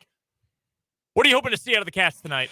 Well, like to see them win convincingly. First and foremost, this does not appear to be a particularly good Abilene Christian team. They have won 3 straight games, but 2 of them have come against North American University and Arlington Baptist, which are totally real. I did not make either of those up. This should be a convincing... Maybe not totally real. Yeah, I have some questions about North American University. Their roster on their website does not include like what year in school guys are. They just might be some dudes around Houston getting in a run. It should be a convincing win, should be a controlled game, minute 1 through minute 40, and K-State could probably use that after some down to or tight affairs, a loss at Butler, then the down to the wire win on Saturday against Wichita State. We'll see if Jerome Tang expands the rotation. Right now, he's got it down already to 8 guys, which is pretty rare, I think, at this point in the season, but he's got the 5 starters, and then he's rolling with Desi Sills and Tyke Green off the bench. Sometimes Ish Massoud, his last 3 games, 1 minute played, 23 minutes played, DNP. I don't know if there's an injury there or something else, but maybe Massoud gets some more minutes tonight. Dorian Finister's getting some run as a true freshman. Bebe Eziola has been benched. You have not seen. Got him. Yeah, I don't mean to be rude, but we haven't seen him at all lately, and I'm wondering if that's just full commitment now to a small ball lineup with Naquan Tomlin and David Gasson as the 5s. But tonight should be a night where you can get, maybe more of those guys coming off the bench, a little bit more run and see how they work in with some of the starting players and see if you can't develop even a little bit more depth. Should be a pretty routine win, though, for K-State. K-State is only favored by 13.5 points. Abilene Christian is the 177th ranked team in KenPom. I would take K-State to cover. That number is from FanDuel. I might actually put a little interest on that.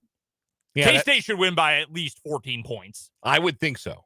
Honestly, they better. Otherwise, something went terribly wrong. Yeah, I feel like Jerome Tang's not the kind of coach that if you play for him, you're going to take a night off. I would agree with that statement. I don't see this team taking a night off against a team like this. I think they would view it as a statement game and win. And I think the athleticism is going to be too much for ACU to keep up with because we know if K-State is anything, it is super athletic. We'll take one more time out. We'll come back, finish up this edition of 580 Sports Talk with the final word after this.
Time to wrap up this edition of 580 Sports Talk with a final word before we get to K-State hoops. Dan, you're up first. If you missed it, top of the 3 o'clock hour on the podcast or the start of the video podcast day, go back and check it out. We went through all of the close games the Chiefs have played this year. ABC, right? Always be closing.